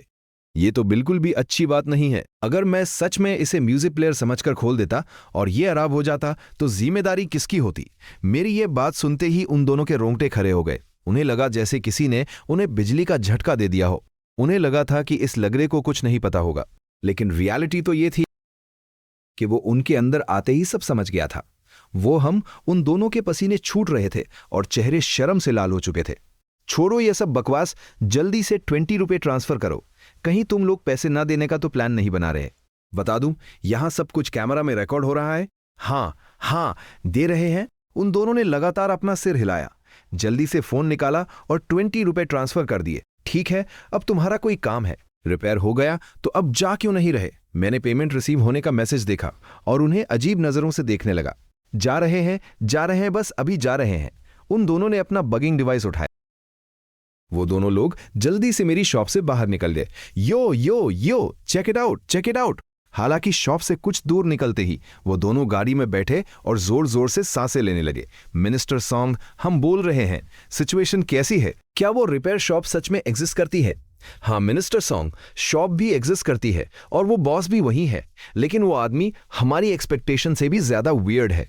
जैसे ही हम अंदर गए, हम उसके ट्रप में फंस गए। उसने ना सिर्फ उस चीज को देखते ही पहचान लिया, बल्कि उसे हमारा इंक्रिप्शन ब्रेक करने का तरीका भी पता था। क्या ये कैसे पॉसिबल है? वो bugging device top secret level का है। उसे डिजाइन ही इंटरनेशनल स्पेशल एजेंट्स के अगेंस्ट यूज करने के लिए किया गया था। तुम मेरे साथ मजाक कर रहे हो क्या? मिस्टर सॉन्ग, मैं सच बोल रहा हूं। इस रिपेयर शॉप वाले बॉस में कुछ तो बहुत अजीब है। ये सब मैं आपको एक कॉल पर नहीं समझा सकता। ठीक है, तुम दोनों पहले वापस आ जाओ। Yes sir. दूसरी तरफ हॉस्पिटल की कॉरिडोर्स में मेडिसिन की स्मेल आ रही थी। एसीजी मॉनिटर से लगातार बीप बीप की आवाजें आ रही थी। डीन, आप होश में आ गए। चिप, हमारी चिप कहाँ है? चिप यहीं है। असिस्टेंट जल्दी से वो छोटा बॉक्स लेकर आया। जोदेहो ने घबराते हुए उस बॉक्स को खोलकर देखा। अंदर चिप पूरी तरह से सेफ थी। ये देखकर उनकी धड़कनें वापस नॉर्मल हुई। मुझे डिस्चार्ज चाहिए। डीन, डॉक्टर ने कहा है कि आपकी कंडीशन अभी ठीक नहीं है, आपको रेस्ट की जरूरत है। नहीं, ये बहुत ही क्रूशियल टाइम है। मुझे अभी डिस्चार्ज चाहिए। जोदेहो जिद करते हुए अपने बेड से उठ खेरे हुए और जल्दी से अपने कपड़े चेंज करने लगे। उन्होंने बेदो सैटेलाइट की चिप को अपने सीने से लगा लिया। पहले उनके लिए ये चिप बस एक कबाड़ थी, लेकिन अब ये किसी ट्रेजर से कम नहीं थी। गाड़ी निकालो, हमें अभी वापस जाना है। कुछ ही देर में 7th रिसर्च इंस्टीट्यूट की बिल्डिंग सामने थी। कई सिक्योरिटी चेक्स पार करने के बाद गाड़ी मेन बिल्डिंग के सामने रुकी। जैसे ही गाड़ी रुकी, व्हाइट कोट पहने एक रिसर्चर भागता हुआ आया। उसके चेहरे पर सा टेंशन दिख रही थी। क्या हुआ? क्या प्रॉब्लम है? डीन, सेंट्रल सिस्टम के लोग आ गए हैं। वो अभी लब में ही हैं। चलो चलकर देखते हैं। सेंट्रल सिस्टम के लोग? वो अचानक 7th रिसर्च इंस्टीट्यूट में क्या कर रहे हैं? शायद वो हमारी लिथोग्राफी मशीन की न्यू प्रिसीजन चिप चेक करने आए हैं। उन्हें उस 1% प्रिसीजन वाले क्लेम पर ट्रस्ट नहीं है, इसलिए वो खुद इन्वेस्टिगेशन करने आए हैं। तुमने क्या कहा? 1% प्रिसीजन वाली चिप डेवलप हो गई है? ये सुनकर जोदेहो की आंखें फटी की फटी रह गईं। हाँ, डेवलप हो गई है। आपके और टीम लीडर जांग के जाने के कुछ देर बाद ही ये काम हो गया था। ग्रेट, लेकिन उन्हें रिपोर्ट्स किसने सबमिट की? यूजुअली रिपोर्ट्स टैब सबमिट की जाती है जब हम 100% श्योर होते हैं। ये चिप अभी डेवलप हुई है और तुमने बिना टेस्ट किए सेंट्रल सिस्टम को रिपोर्ट भेज दी। अगर कोई प्रॉब्लम आ गई तो ये फॉल्स रिपोर्टिंग का केस बन जाएगा। और साइंटिफिक डेटा में फॉल्स रिपोर्टिंग मतलब मिलिट्री इंटेलिजेंस में फॉल्स रिपोर्टिंग। तुम लोग खुद को प्रॉब्लम में क्यों डाल रहे हो? अब जो भी है, तुम तुरंत प्रोजेक्ट टीम के उन सभी लोगों को लैब में बुलाओ जो इस चिप डेवलपमेंट में इन्वॉल्व थे। जी डीन। जोदेहो तुरंत लैब की तरफ भागे। उस बरही क्लीन रूम लैब में लोगों की भीड़ लगी हुई थी। सब लोग लिथोग्राफी मशीन को देखकर आपस में बातें कर रहे थे और उन सब के बीच खड़े थे सेंट्रल सिस्टम के एल्डर यान। कैलिब्रेशन मॉड्यूल का फीडबैक लूप अपनी एक्सट्रीम लिमिट तक ऑप्टिमाइज है। ऑप्टिकल पाथ कॉम्पेंसेशन राउटिंग भी पूरी तरह से रीडिजाइन की गई है। ये तो सच में किसी मिरेकल जैसा है। और सबसे बड़ी बात तो ये है, ये सारे ऑप्टिमाइजेशंस ओरिजिनल फ्रेमवर्क में ही किए गए हैं। बेसिक प्रोटोकॉल्स को बिल्कुल भी डिस्टर्ब नहीं किया गया है। ये कैसे पॉसिबल है? डीन जो, क्या तुम बता सकते हो कि तुम्हारी लैब में आइर चल क्या रहा है? लिथोग्राफी मशीन को छोड़ो, जरा इस चिप के बारे में बताओ। इसका स्ट्रक्चर इतना परफेक्ट कैसे हो सकता है? एल्डर यान की बातें सुनकर जोदेहो की सारी फॉर्मेलिटीज धरी की धरी रह गईं। एक्सप्लेन करूं? मैं क्या एक्सप्लेन करूं? उन्हें ऊद नहीं पता था कि चिप कैसे डेवलप हो गई, तो वो एक्सप्लेन क्या करते? एल्डर यान और बादी सभी एक्सपर्ट्स, इसे शब्दों में एक्सप्लेन करना थोड़ा मुश्किल है। इससे अच्छा है कि हम सीधे टेस्ट डेटा पर फोकस करें, वो ज्यादा क्लियर होगा। किसी भी एक्सप्लेनेशन से ज्यादा इंपैक्ट एक्चुअल डेटा का होता है। नई डेवलप हुई चिप को बहुत ही केयरफुली उठाया गया और टेस्टिंग प्लेटफॉर्म के स्लॉट में रखा गया। BZZ स्लॉट अपने आप लॉक हो गया। Environment self check start. Vacuum environment normal. Temperature 21.5 degree Celsius पर स्टेबल है। Electromagnetic shielding active. सबसे पहले baseline calibration precision test start करो। Calibration module response time 3.8 nanoseconds. Running stable. Optical path deviation correction rate 12.5 microns पर second. Design index से 1.2% ज्यादा। Units की report सुनते ही वहां मौजूद क्राउड में हलचल मच गई। बस एक बेसिक डेटा ने ही सबके होश उड़ा दिए थे। एल्डर यान, ये डाटा सच में माइंड ब्लोइंग है। नॉर्मल लिथोग्राफी मशीन्स का पीक करेक्शन रेट 12.1 माइक्रॉन्स होता है। एल्डर यान ने बिना कोई रिएक्शन दिए बस कहा। बाहर से वो एकदम काम लग रहे थे। Baseline test pass, stage 2 high intensity load test start करो। ज़ोदेहो भी बाहर से एकदम एक्सप्रेशनलेस लग रहे थे, लेकिन उनका क्या पता हुआ शरीर उनके अंदर की घबराहट सा बयां कर रहा था। Command input complete. Holographic projection पर डाटा की एक बाढ़ सी आ गई, जो उस चिप के अंदर पागलों की तरह फ्लो कर रही थी। ये टेस्ट लिथोग्राफी मशीन के एक्सट्रीम कंडीशंस को सिमुलेट कर रहा था।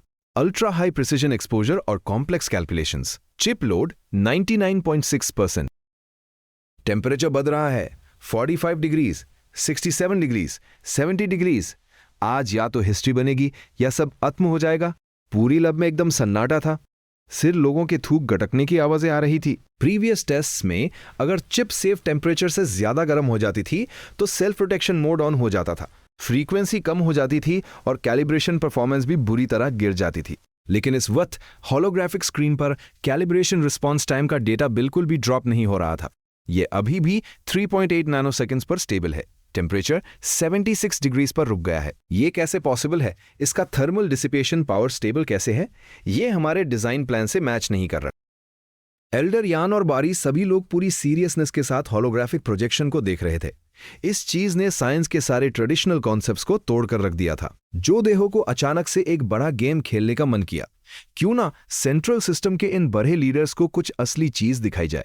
अटेंशन एवरीवन, फाइनल टेस्ट की तैयारी करो। एक्सट्रीम वाइब्रेशन, हाई हीट और कॉम्प्लेक्स इलेक्ट्रोमैग्नेटिक इंटरफेरेंस की कंडीशंस सिमुलेट करो। अल्ट्रा प्रिसिजन कैलिब्रेशन और फॉल्ट टॉलरेंस टेस्ट स्टार्ट करो। डीन, एक्सट्रीम वाइब्रेशन और strong electromagnetic interference highest standards है। कोई भी चिप ये बर्दाश्त नहीं कर पाएगी, वो एक सेकंड में जल जाएगी। और जो हमने तुम्हारी नई चिप का सक्सेस देख लिया है, तुम्हें और टेस्ट करने की जरूरत नहीं है, ये पहले से ही बहुत परफेक्ट है।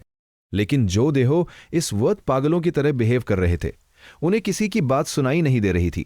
भले ही यहां एल्डर यान मौजूद थे, लेकिन ये 7th रिसर्च इंस्टीट्यूट ज़ोदेहो की टेरिटोरी थी। क्या तुम लोगों को मेरा ऑर्डर सुनाई नहीं दिया? Execute immediately. मैंने कहा नो टेस्ट। देखते हैं कौन हिलने की हिम्मत करता है। एल्डर यान सच में उससे में थे। इतनी शानदार चिप अगर ज़ोदेहो के इन क्रेजी टेस्ट्स की वजह से खराब हो गई तो ये सारे साइंटिस्ट रो रो कर पागल हो जाएंगे। टेस्ट कंडक्ट करने वाले रिसर्चर्स के हाथ हवा में ही रुक गए। उनके माथों से पसीना टपक रहा था। एक तरह सेंट्रल सिस्टम के एल्डर यान थे, जिनकी पोजीशन 7th रिसर्च इंस्टीट्यूट से भी ऊपर थी। दूसरी तरफ उनके डायरेक्ट लीडर ज़ोदेहो। किसी को भी नाराज करना उनके लिए भारी पड़ सकता था। रिसर्चर्स को ज़ोदेहो का ऑर्डर फॉलो करना ही बड़ा। जो लिथोग्राफी मशीन अभी अभी रुकी थी, वो फिर से स्टार्ट हो गई। होलोग्राफिक स्क्रीन पर डाटा फिर से पागलों की तरह स्क्रॉल होने लगा। ज़ोदेहो, मैं तुम्हें बता रहा हूं, अगर ये एक्सपेरिमेंट फेल हुआ तो मिलिट्री कोर्ट जाने के लिए तैयार रहना। ज़ोदेहो ने उनकी बात को पूरी तरह इग्नोर कर दिया। उनकी आंखें बड़ी स्क्रीन पर गड़ी हुई थी। होलोग्राफिक स्क्रीन पर कैलिब्रेशन एरर रेट का डेटा लगातार ऊपर नीचे हो रहा था। यह बता रहा था कि एक्सट्रीम कंडीशंस में चिप ऑप्टिकल पाथ कैलिब्रेशन को मेंटेन करने की कोशिश कर रही है। अचानक स्क्रीन पर फाइनल एरर रेट फ्लैश हुआ। 0 एरर, 0 डिविएशन। वहां मौजूद सभी की आंखें फटी की फटी रह गई। क्या मेरी आंखें खराब हो गई है? रीटेस्ट, एक बार फिर से टेस्ट करो। यह सुनकर एल्डर यान का चेहरा उससे से लाल हो गया। उनके दांत किटकिटाने की आवाजें आने लगी। ये ज़ोदेहो का बच्चा, क्या ये इस चिप को रैप करके ही मानेगा? इस बार रिसर्चर्स ने बिना किसी हेजिटेशन के होलोग्राफिक प्रोजेक्शन को फिर से स्टार्ट कर दिया। फाइनल रिजल्ट फिर से 0। एक बार, 2 बार, 3 बार, हर टेस्ट का रिजल्ट 0। माय गुडनेस, 5 बार टेस्ट हो चुका है। हमारी प्रीवियस चिप्स एक सिंगल टेस्ट पास नहीं कर पाती थी। पागलपन है। ज़ोदेहो पक्का पागल हो गया है। एक होम अप्लायंस रिपेयर शॉप वाले का रिपेयर किया हुआ मॉड्यूल, ये तो सच में किसी मिरेकल से कम नहीं है। एल्डर यान अब उद को और नहीं रोक पाए। डीन जो, तुम आयर, तुमने उस मास्टर को कहां से ढूंढा जो लिथोग्राफी मशीन को इस लेवल तक रिपेयर कर सकता है? क्या इतना काई है एल्डर यान? क्या हमारी चिप आपके स्टैंडर्ड से मैच करती है? काई है डीन जो, बहुत काई है। Dean dean dean dean. और हां, मैंने मिलिट्री कोर्ट के बारे में जो कहा था ना, वो तो बस मजाक था। ज़ोदेहो भी अब थोड़ा एटीट्यूड दिखाने लगे। 7th रिसर्च इंस्टीट्यूट पूरे ड्रैगन नेशन में टॉप पर था। सेंट्रल सिस्टम के लोग यहाँ क्यों आए थे? क्योंकि उन्हें उन पर ट्रस्ट नहीं था। एक टेस्ट पर ट्रस्ट नहीं था ना? अब मैंने तुम्हें 5 टेस्ट करके दिखा दिए। अब ट्रस्ट है या नहीं? हाँ हाँ बिल्कुल है। डीन जो, हम इतने बड़े हो गए हैं फिर भी तुम ऐसी छोटी छोटी बातों का बुरा मान जाते हो। वे जाओ मेरी गाड़ी की डिक्की से वो बेस्ट क्वालिटी की डाहोंग पाउटी लेकर आओ। डीन जो को टेस्ट करवानी है। वहां खैरे सभी लोग ये नज़ारा देखकर हैरान थे। पूरे सेंट्रल सिस्टम में एल्डर यान का उत्साह बहुत फेमस था। डीन जो, ये हमारी 5 टेस्ट की डिटेल डाटा रिपोर्ट है, प्लीज साइन कर दीजिए। अरे लाओ लाओ, मैं साइन कर देता हूं। इतनी छोटी सी बात के लिए डीन जो को परेशान क्यों कर रहे हो? एल्डर यान ने जल्दी से वो फाइल ली और उस रिपोर्ट को बहुत ही ध्यान से पढ़ने लगे। उनके चेहरे पर एक बड़ी सी मुस्कान थी। 5 टेस्ट्स और 5 अलग अलग रिजल्ट्स। इस चिप का स्टेबिलिटी रेट लगातार बढ़ कैसे रहा है? ये तो सच में कोई जादू है। जरा इस फीडबैक कर्व को देखो। एल्डर यान उस डेटा को देखकर ओशी से पागल हो रहे थे। अगर उनके पास ऐसा डाटा और आ जाए तो फिर हमें वेस्टर्न कंट्रीज की धमकियों से डरने की क्या जरूरत है?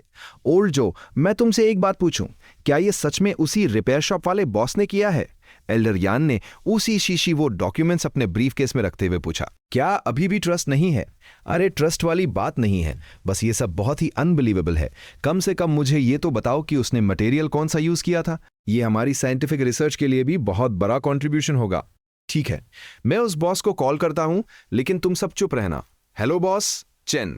हाँ, डिस्टर्ब तो नहीं किया? मैं शेनकिंसी का अंकल बोल रहा हूं। मैंने उस दिन आपकी शॉप से कुछ रिपेयर करवाया था, याद है ना? हाँ हाँ याद है। बोलो क्या काम है? फिर से कुछ बराब कर लिया क्या? अरे नहीं नहीं, मैं तो बस तुम्हें गुड न्यूज देने के लिए कॉल कर रहा था। तुमने वो जो लिथोग्राफी मॉड्यूल रिपेयर किया था ना, वो बहुत ही बढ़िया काम कर रहा है। ये भी कोई बताने की बात है? कुछ नया बताओ। तुम्हें पता है, तुम्हारी उस लिथोग्राफी मशीन को रिपेयर करने के लिए मुझे स्पेसिफिकली लाओगनमा चिली सॉस के ढक्कन से टिन निकालकर उसे पाउडर में क्रश करके वेल्ड करना पड़ा।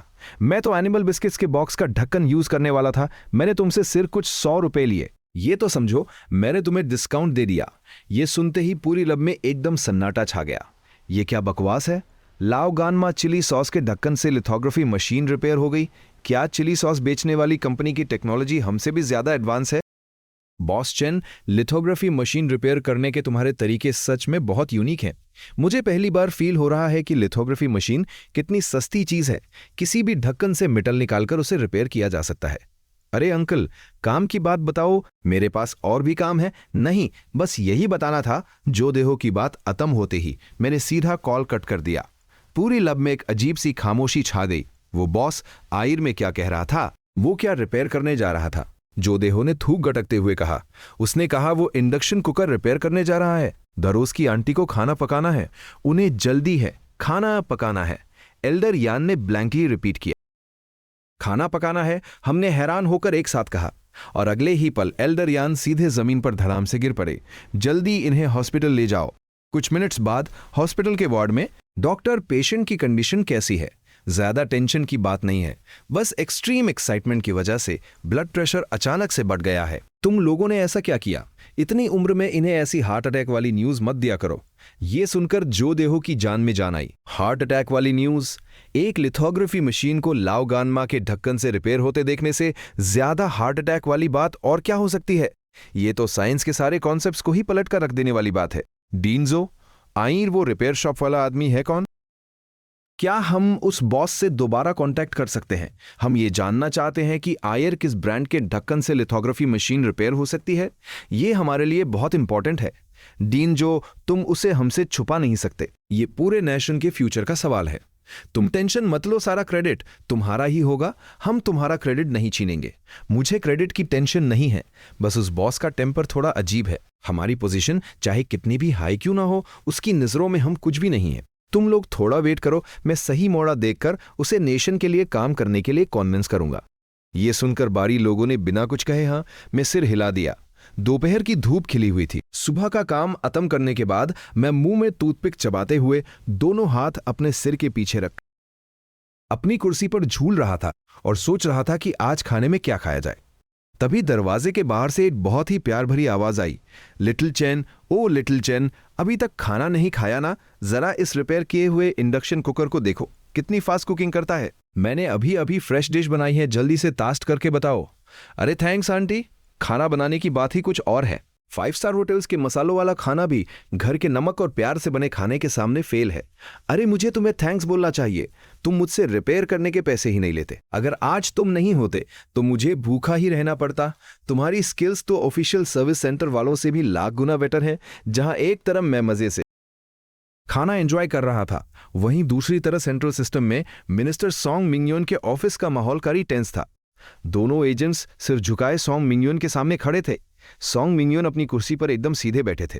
उनके डेस्क पर वही Black Hawk military encryption device रखा हुआ था जिसे मैंने रिपेयर किया था। ये एक top tier military grade bugging device है। इसका सिक्योरिटी लेवल ग्रेड ए पर है। इसके कोर इंक्रिप्शन को हमारे टॉप रिसर्च इंस्टीट्यूशंस ने कई बार अपडेट किया है, और तुम कह रहे हो कि एक लोकल रिपेयर शॉप वाले ने इसे क्रैक कर दिया। उसे कितना टाइम लगा? 5 मिनट्स? नहीं, 6 मिनट्स एक मिलिट्री ग्रेड बगिंग डिवाइस। और तुम मुझसे कह रहे हो कि उसने इसे बिना किसी हैकिंग टूल के क्रैक कर दिया। क्या मैं तुम्हें कोई बेवकूफ लगता हूं? ये कैसी बकवास है मिनिस्टर, ये बिल्कुल सच है। हम अंदर गए और उसे बताया कि ये एक म्यूजिक प्लेयर है, लेकिन उसने डिवाइस हाथ में लेते ही directly top secret restart sequence tap करना शुरू कर दिया। जिस ब्लैक हॉक सिस्टम को हमने परमानेंटली लॉक किया था, उसने उसे एक्टिवेट कर दिया। ऐसा लग रहा था जैसे उसे पहले से पता था कि ये क्या चीज है, एक लोकल रिपेयर शॉप वाला टॉप सीक्रेट सीक्वेंस, वो भी बिना किसी गैजेट के सिर अपनी उंगलियों से क्रैक कर दे। ये सब सुनने में ही कितना फेक लग रहा है। पूरे ऑफिस में एकदम मौत जैसा सन्नाटा छा गया। सॉन्ग मिंगयुएन कुर्सी पर पीछे की ओर झुके अपनी आंखें बंद की और गहरी सांस ली, लेकिन उनका दिमाग पागलों की तरह दौड़ रहा था। उसकी शॉप कैसी है? क्या वहां कोई स्पेशल इक्विपमेंट है? नहीं, वो एक बहुत ही नॉर्मल सी रिपेयर शॉप है। चारों तरफ तेल के निशान, पुराने पार्ट्स, एकदम कबारजाना लग रही थी, बहुत ही मेसी। हमने अंदर जाते ही शॉप को अच्छी तरह स्कैन कर लिया था। वहां कोई हिडन कंपार्टमेंट या हाईटेक इक्विपमेंट नहीं था। सॉन्ग मिंगयुएन ने एक गहरी सांस ली। उनकी आंखों में निराशा सा झलक रही थी। एक ऐसा इंसान जो ब्लैक हॉक सिस्टम को ऐसे चुटकियों में क्रैक कर सकता है, वो एक कबाड़ जैसी रिपेयर शॉप में छुपकर क्यों बैठा है? ये अपने आप में ही बहुत सस्पिशियस है। कहीं वो जो देहो का कोई हिडन ट्रम्प कार्ड तो नहीं है? लेकिन नहीं, अगर वो जो देहो का ट्रम्प कार्ड होता तो वो उसे रिपोर्ट में क्यों हाईलाइट करता? ऑफिस का माहौल इतना टेंस था कि जैसे हवा ही रुक गई हो। तभी अचानक से दरवाजा जोर से खुला। मिनिस्टर सॉन्ग, ये देखिए, सक्सेस। जो देहो सच बोल रहा था। वो 1% प्रिसिजन वाली बात एकदम सच है। ये रिपोर्ट कहां से आई? सॉन्ग मिंगयुएन ने जल्दी से वो फाइल ली और उसे पढ़ते ही उनके माथे पर लकीरें खिंच गई। एल्डर यान हमें 7th रिसर्च इंस्टीट्यूट लेकर गए थे। ये रिपोर्ट वहीं से आई है। मिनिस्टर सॉन्ग, अब इस रिपोर्ट के साथ हम पूरी दुनिया में अनाउंस कर सकते हैं कि चाइना ने लिथोग्राफी मशीन टेक्नोलॉजी में ब्रेक थ्रू हासिल कर लिया है। एल्डर यान कहाँ है? वो तुम्हारे साथ वापस क्यों नहीं आए? एल्डर यान हॉस्पिटल में एडमिट हैं। हॉस्पिटल में? क्या हुआ उन्हें? कुछ वास नहीं, बस रिपोर्ट देखकर वो इतने एक्साइटेड हो गए कि बेहोश होकर गिर पड़े। डॉक्टर के वर्ड्स में कहूं तो एक्सट्रीम एक्साइटमेंट की वजह से ब्लड प्रेशर शूट अप कर गया है। सॉन्ग मिंगयुएन पूरी तरह से स्पीचलेस हो गए। सेंट्रल सिस्टम का टॉप लीडर सिर एक चिप की रिपोर्ट देखकर हॉस्पिटल पहुंच गया। ऐसा लग रहा है जैसे वेस्टर्न कंट्रीज के मोनोपोली को तोड़ने का टाइम आ गया है। तभी डेस्क पर रखे फोन की रिंग बजने लगी।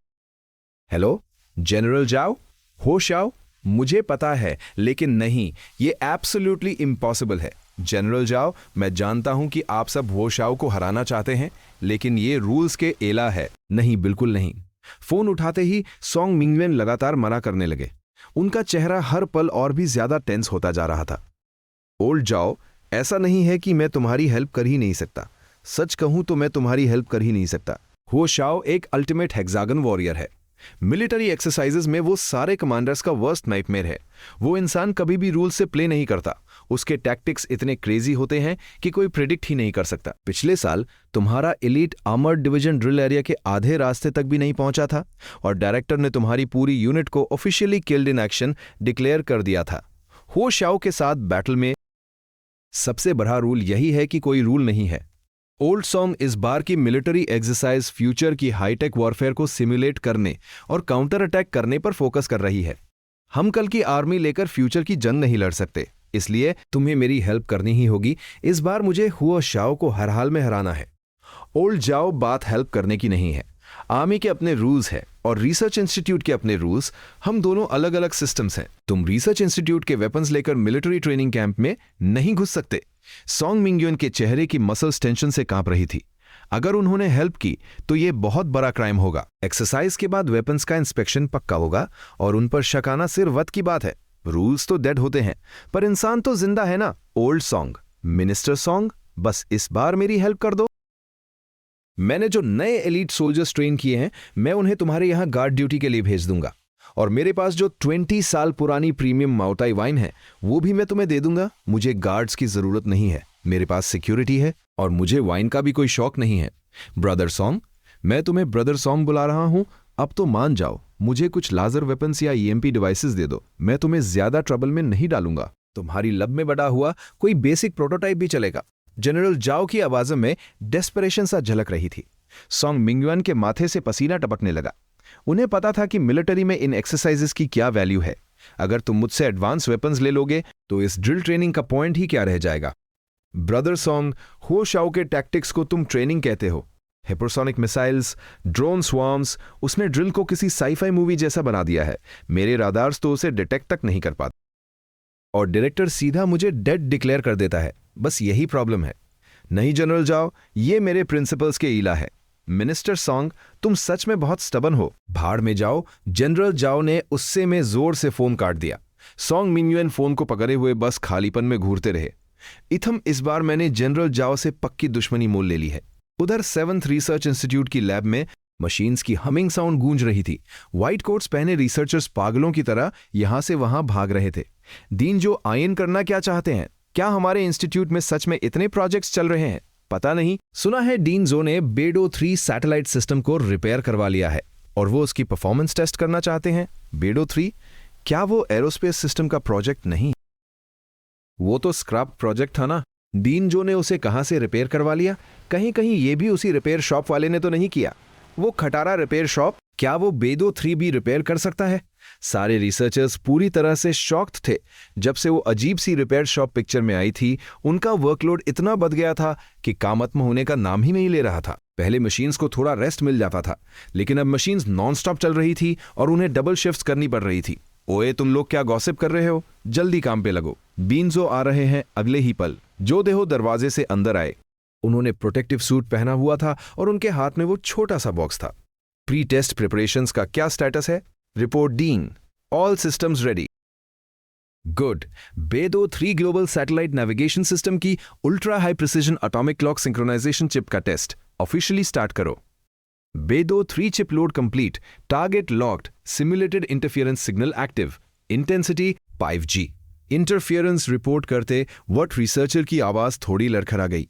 5G इंटरफियरेंस ये एक्सट्रीम लेवल वॉरफेयर सिमुलेशन था। इस तरह के ब्रूटल एनवायरनमेंट में दुनिया का कोई भी टॉप टियर नेविगेशन सिस्टम पूरी तरह से अंधा हो जाएगा।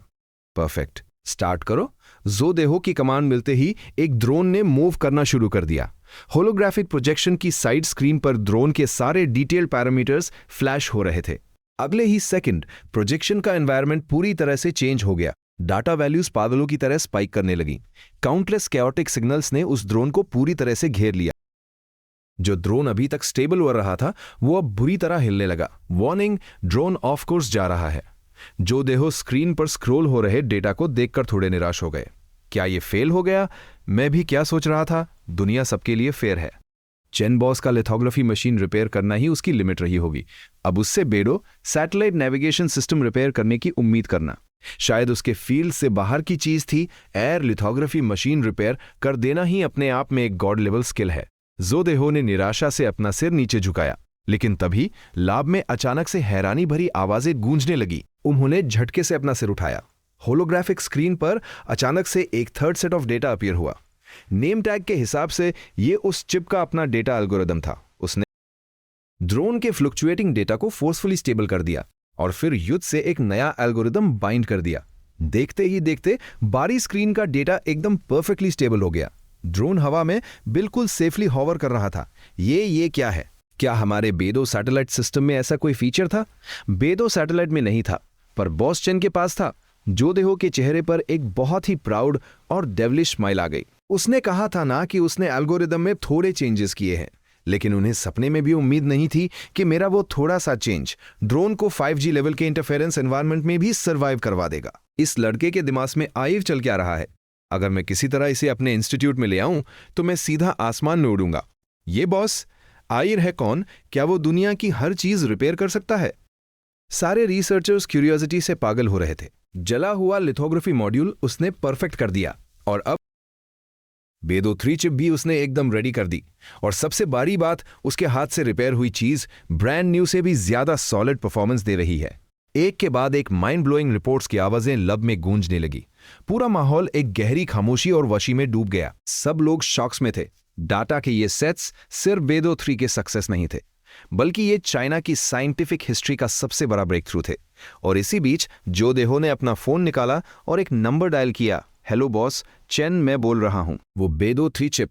हाँ, मुझे याद है, तुम मेरी शॉप में मरते मरते बचे थे। अब क्यों कॉल कर रहे हो? पैसे मांगने आए हो क्या? अरे पैसे मांगने नहीं आया, मैं तुम्हें ये बताने के लिए कॉल कर रहा हूं कि तुमने जो चिप रिपेयर की थी ना, वो अब मिलीमीटर लेवल एक्यूरेसी के फ्रैक्शन पे स्टेबल हो गई है। ये बहुत ही इनक्रेडिबल डेटा है। ओह, और कुछ काम है। जो देहो वुशी के मारे पागलों की तरह बोल रहे थे, लेकिन फोन के दूसरी तरह मुझ में कोई एक्साइटमेंट नहीं थी। बॉस चेन, क्या तुम बिल्कुल भी सरप्राइज नहीं हो? मैं सरप्राइज क्यों होऊंगा?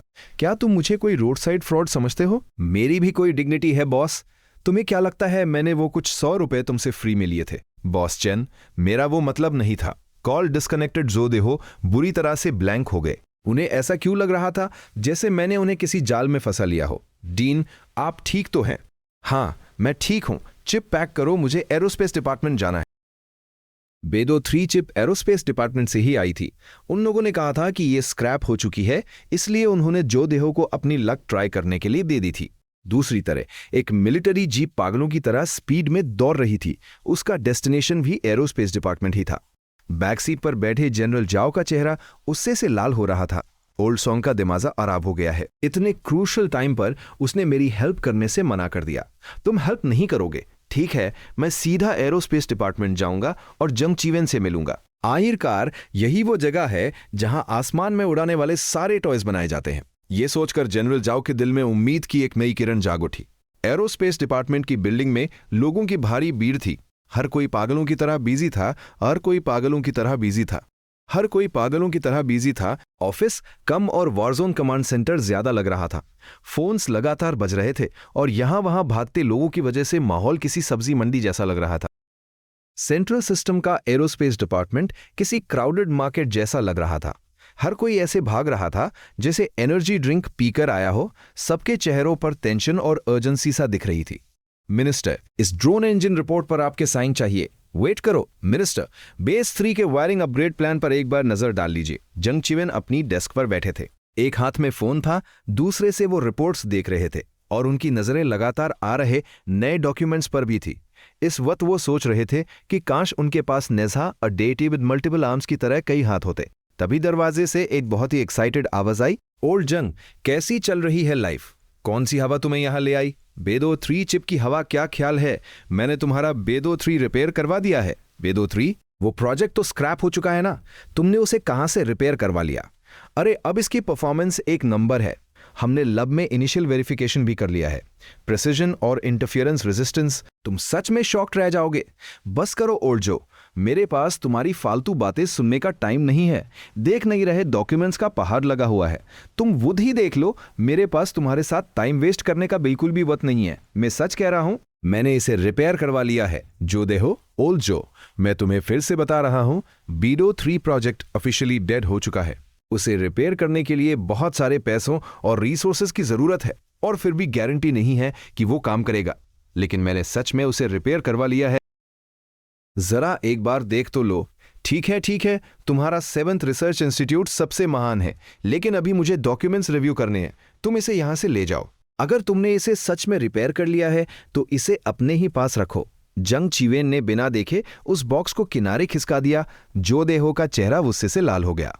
उनके पैरों से गुस्सा उठा और सीधे दिमाग तक पहुंच गया।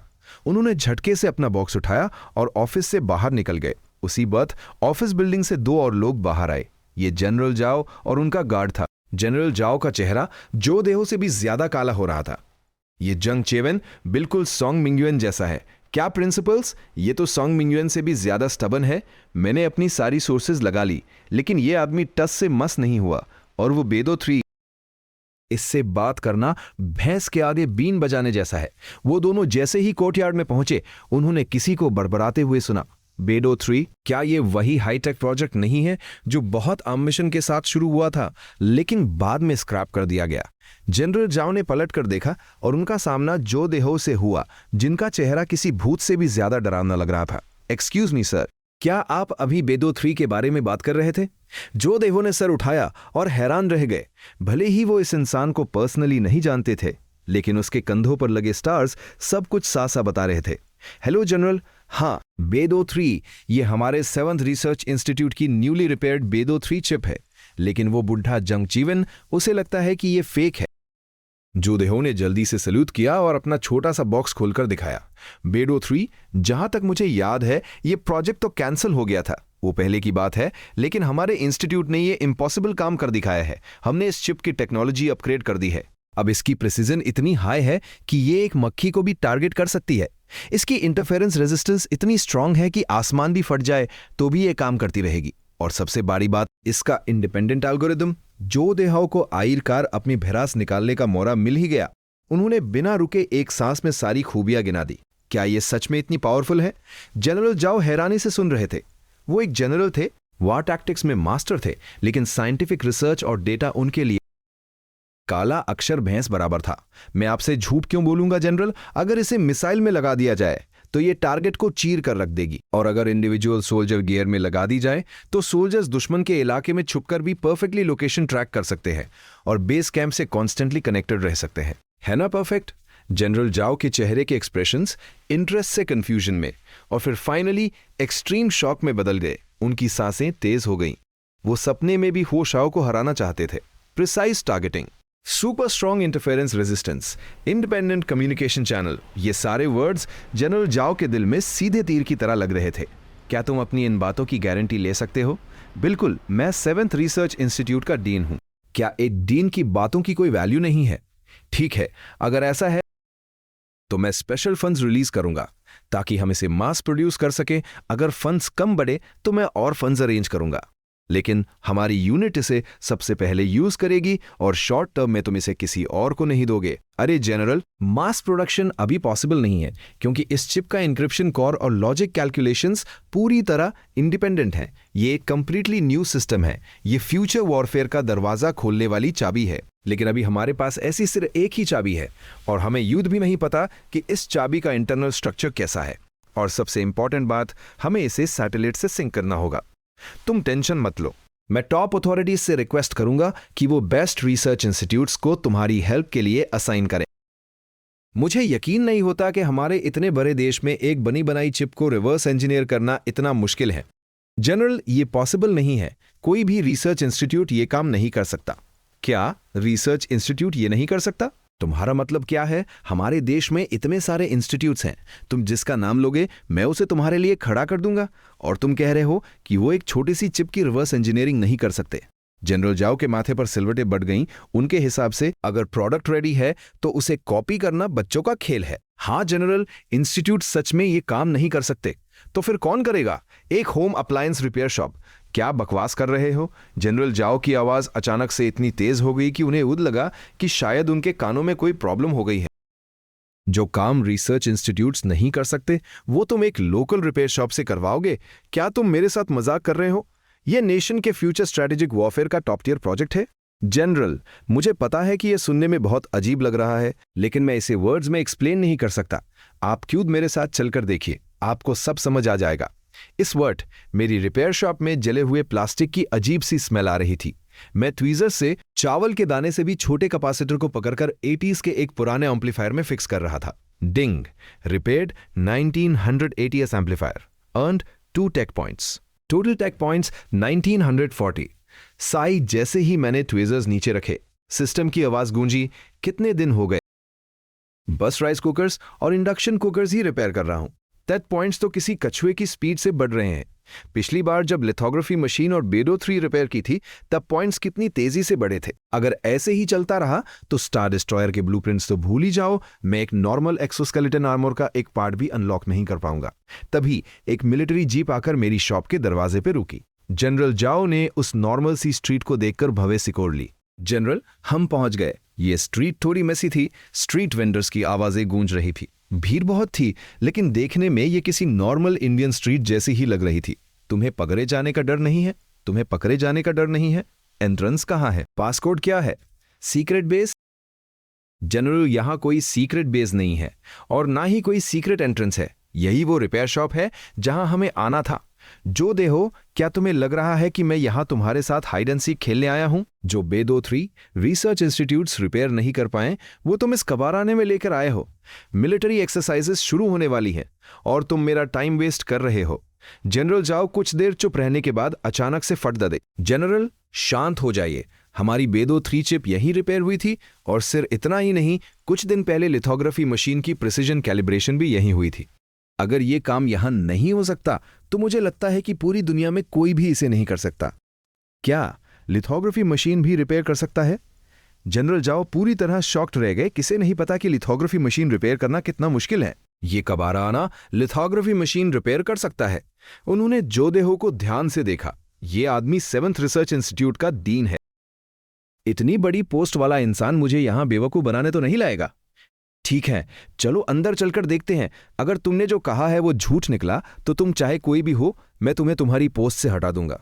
जनरल जाओ ने अपने कपड़े ठीक किए और रिपेयर शॉप की तरफ बढ़े। जोदेहो ने एक गहरी सांस छोड़ी और उनके पीछे पीछे अंदर चले गए।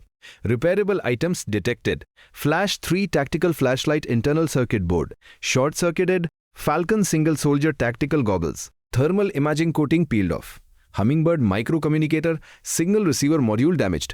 जैसे ही वो लोग अंदर आए, मैंने जनरल जाओ के साथ वाले गार्ड के इक्विपमेंट की रिपेयरिंग डिटेल्स स्कैन कर ली।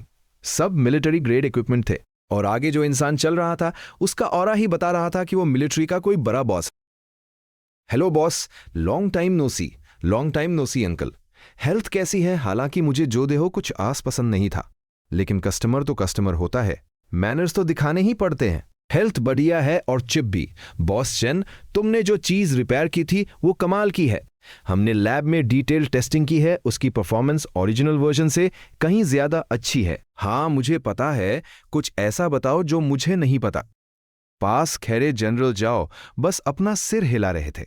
उन्हें लगा था कि बॉस कोई 40 to 50 साल का एक्सपीरियंस्ड इंसान होगा, लेकिन ये तो कोई 20 साल का लदा है। उन्हें लगा था कि शॉप में कुछ एडवांस्ड प्रेसिजन इंस्ट्रूमेंट्स होंगे, लेकिन अंदर सिर जंग लगे टूल्स और जली हुई प्लास्टिक की बदबू थी। उम्र छोटी, जबान तेज, आरोगेंट और ओवर कॉन्फिडेंट। ऐसा इंसान हिडन मास्टर? ये कोई मजाक चल रहा है क्या? जनरल, अभी तो शुरू भी नहीं हुआ है। कहां जा रहे हो तुम? जो दे हो, तुमसे तो मैं बाद में निपटूंगा। ओए बुढ़े, तुम्हारे इस गार्ड की बेल्ट पर लगी टैक्टिकल फ्लैशलाइट का सर्किट बोर्ड शॉर्ट हो चुका है और इसके टैक्टिकल गॉगल्स की थर्मल इमेजिंग कोटिंग भी उखड़ चुकी है। रात में इसका यूज करना अंधे होने के बराबर है। और हां, इसके कान में जो माइक्रो कम्युनिकेटर है ना, उसका सिग्नल मॉडल भी जल चुका है। जरा ध्यान रखना, कहीं मिशन के बीच में ये ब्लास्ट ना हो जाए और इसके कान ना उड़ा दे। मेरी आवाज बहुत तेज नहीं थी, लेकिन वहां खेरे हर इंसान ने इसे साथ साथ सुना, आस्कर गार्ड ने, जो मुझे फटी आंखों से देख रहा था। ये कैसे हो गया? रिपोर्ट जनरल, फ्लैशलाइट कुछ दिन पहले ट्रेनिंग में खराब हुई थी और गॉगल्स और कम्युनिकेटर में भी प्रॉब्लम आ गई थी। मैं आज ही इन्हें रिप्लेस करने वाला था, लेकिन हमने सडनली राउट चेंज कर लिया, तो मुझे टाइम नहीं मिला। इतने इंपॉर्टेंट इक्विपमेंट्स खराब हो गए और तुमने रिपोर्ट नहीं किया। क्या तुम मिशन पर आए हो या पार्क में टहलने? अगर तुम बैटलफील्ड पर होते तो अब तक मारे जा चुके होते। जनरल जाओ पहले से ही गुस्से में थे और अब वो गार्ड पर बुरी तरह भड़क गए, लेकिन अगले ही पल जनरल जाओ शॉक्ड रह गए। हम जब से अंदर आए हैं हमने तो कुछ कहा ही नहीं, फिर इस लग्गे को ये सब कैसे पता चला? तुम्हें कैसे पता चला? जनरल जाओ को अब असलियत समझ आ रही थी। उन्होंने मुझे घूरते हुए पूछा, सालों तक जंग के मैदान में रहने वाले इस वेटरन सोल्जर का ऑरा अचानक से पूरे कमरे में फैल गया। पास खड़े जो देहो डर गए। उन्हें लगा कहीं जनरल जाओ अपने गार्ड को ऑर्डर देकर मुझे पीटने ना लगे। पहली बात, क्या कोई नॉर्मल इंसान अपने साथ बॉडीगार्ड्स लेकर चलता है? और दूसरी बात, मुझे रख नहीं डरता कि आर्मी में तुम्हारी पोजीशन क्या है। ये मेरी शॉप है।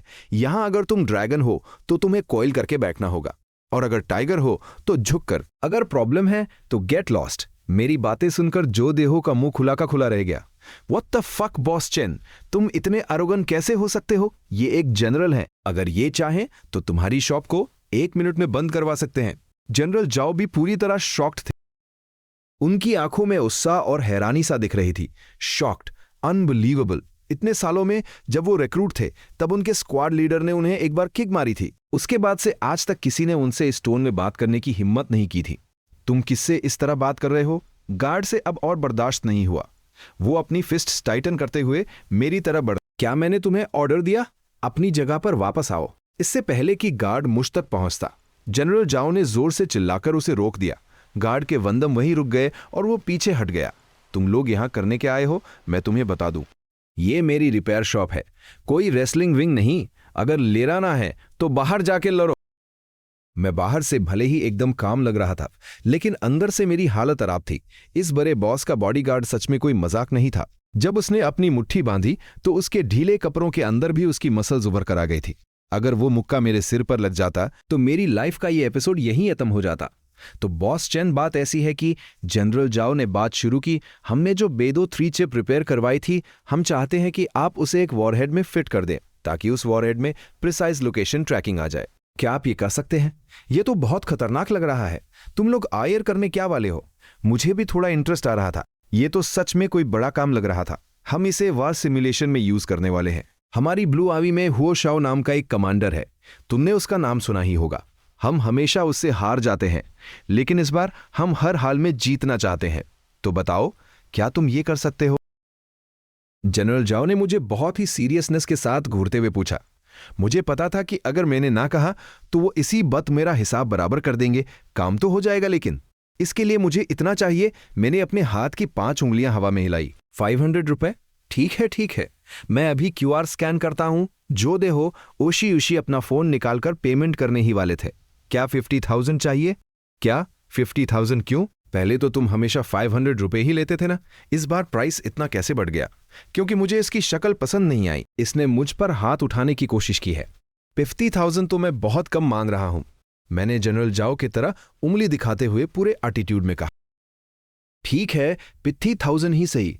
कामत्म होने के बाद मैं तुम्हें 50,000 और दूंगा। डिंग, पेमेंट रिसीव्ड। आयर कार, मुझे एक बड़ा ऑर्डर मिल ही गया। ठीक है, तुम पैसे दे रहे हो तो मैं तुम्हारी प्रॉब्लम सॉल्व कर दूंगा, लेकिन यह काम मेरी शॉप पर नहीं हो सकता। हमें तुम्हारी जगह पर जाना होगा। क्यों? हमारी मिलिट्री साइट एक टॉप सीक्रेट लोकेशन है। हमें क्या पता तुम कौन हो। अगर वहां से कोई कॉन्फिडेंशियल इंफॉर्मेशन लीक हो गई तो बहुत बड़ी प्रॉब्लम हो जाएगी। अरे वो बड़े ऑफिसर, क्या तुम सच में मुझसे ये बेडो 3 चिप किसी बुलेट में फिट करवाना चाहते हो? कम से कम एक मिसाइल या आर्टिलरी शेल तो होना चाहिए ना। क्या तुम्हें लगता है कि वो चीजें मैं अपनी इस छोटी सी स्ट्रीट में ला सकता हूं? अगर वो बाहर दिखी तो मैं सीधा नेशनल न्यूज पे आ जाऊंगा। मेरी बात सुनकर जनरल जाओ एक बार फिर से स्पीचलेस हो गए, लेकिन इस बार वो पूरी तरह कन्विंस थे। उन्होंने बस बेडो 3 चिप को वारहेड पर लगाने के बारे में सोचा था। प्रैक्टिकल प्रॉब्लम्स के बारे में तो उन्होंने सोचा ही नहीं था। ठीक है, नो प्रॉब्लम, तुम दोनों रुको, मैं अपना सामान पक करके लाता हूं। मैं दोनों को वहीं छोड़कर पीछे स्टोर रूम में चला गया। जो देहो और जनरल जाओ दोनों हैरान रह गए। उन्हें लगा था कि मैं कोई भारी भरकम इक्विपमेंट पैक करूंगा, लेकिन मैं बस एक फटा पुराना कैनवस बैग लेके बाहर आ गया। तुम बस यही लेकर जा रहे हो? तुम्हारे इंस्ट्रूमेंट्स कहाँ हैं? इंस्ट्रूमेंट्स? मुझे क्या जरूरत है? मेरा सबसे पावरफुल इंस्ट्रूमेंट है। मैंने जनरल जाओ को एक अजीब सी लुक दी और शॉप से बाहर निकल गया। चलो ठीक है, ये एक टेक्निकल एक्सपर्ट है। अगर ये वो शाओ को हरा सकता है तो ये जो बोलेगा मैं वही करूंगा। तुम लोग पैदल आए हो क्या? तुम्हारे पास टांग या हेलीकॉप्टर नहीं है तो कम से कम कोई मिलिट्री जीप तो होनी चाहिए। हाँ है ना? जो देहो ने जल्दी से गार्ड को इशारा किया। थोड़ी ही देर में एक नॉर्मल सेडान और एक मिलिट्री जीप शॉप के सामने आ रुकी। नॉट बैड, मैं इतने साल का हो गया पर आज तक मिलिट्री जीप में नहीं बैठा था। चलो चलो। दोनों गाड़ियां हाईवे पर तेजी से दौड़ने लगी। मैं बैक सीट पर आंखें बंद करके रिलैक्स कर रहा था। एक स्टैंडर्ड वॉरहेड में चिप फिट करना, यह तो सोनिक वेव जनरेटर रिपेयर करने से भी ज्यादा इंटरेस्टिंग लग रहा है। एक स्टैंडर्ड वॉरहेड की ट्रैजेक्टरी आजकल अपने फाइनल फेज में बहुत सारे फैक्टर से अफेक्ट होती है। Air currents, temperature, humidity, target की मूवमेंट। टर्मिनल गाइडेंस का मतलब ही यही है कि जब वॉरहेड अपने टारगेट को हिट करने वाला हो तो वो अपने इंटरनल माइक्रो थ्रस्टर्स का यूज करके उन सारे डिविएशंस को करेक्ट करे और अपनी पोजीशन एडजस्ट करे। कुछ घंटों बाद गाड़ियां एक हाईली सिक्योर मिलिट्री बेस में एंटर हुई। चारों तरफ हाई वोल्टेज इलेक्ट्रिक फेंसेस थी। हर 3 कदम पर एक गार्ड और हर 5 कदम पर एक पेट्रोल यूनिट। पूरी तरह लोडेड वेपन्स के साथ सोल्जर्स पेट्रोल कर रहे थे। अंदर आते ही मुझे एक बहुत ही स्ट्रांग और फील हुआ। सच में एक मिलिट्री बेस है। यहाँ का माहौल ही एकदम डिफरेंट और पावरफुल है। बॉस चेन, हम पहुंच गए। जो देहो की आवाज सुनकर मैं अपना पुराना कानवस बैग लेकर गाड़ी से बाहर आ गया। बिल्डिंग के अंदर का नजारा बहुत ही शानदार था। ये मेरी रिपेयर शॉप से लाख गुना बेटर है। वो एक ह्यूज फैक्ट्री स्टाइल स्ट्रक्चर था जिसमें बहुत स्पेस था।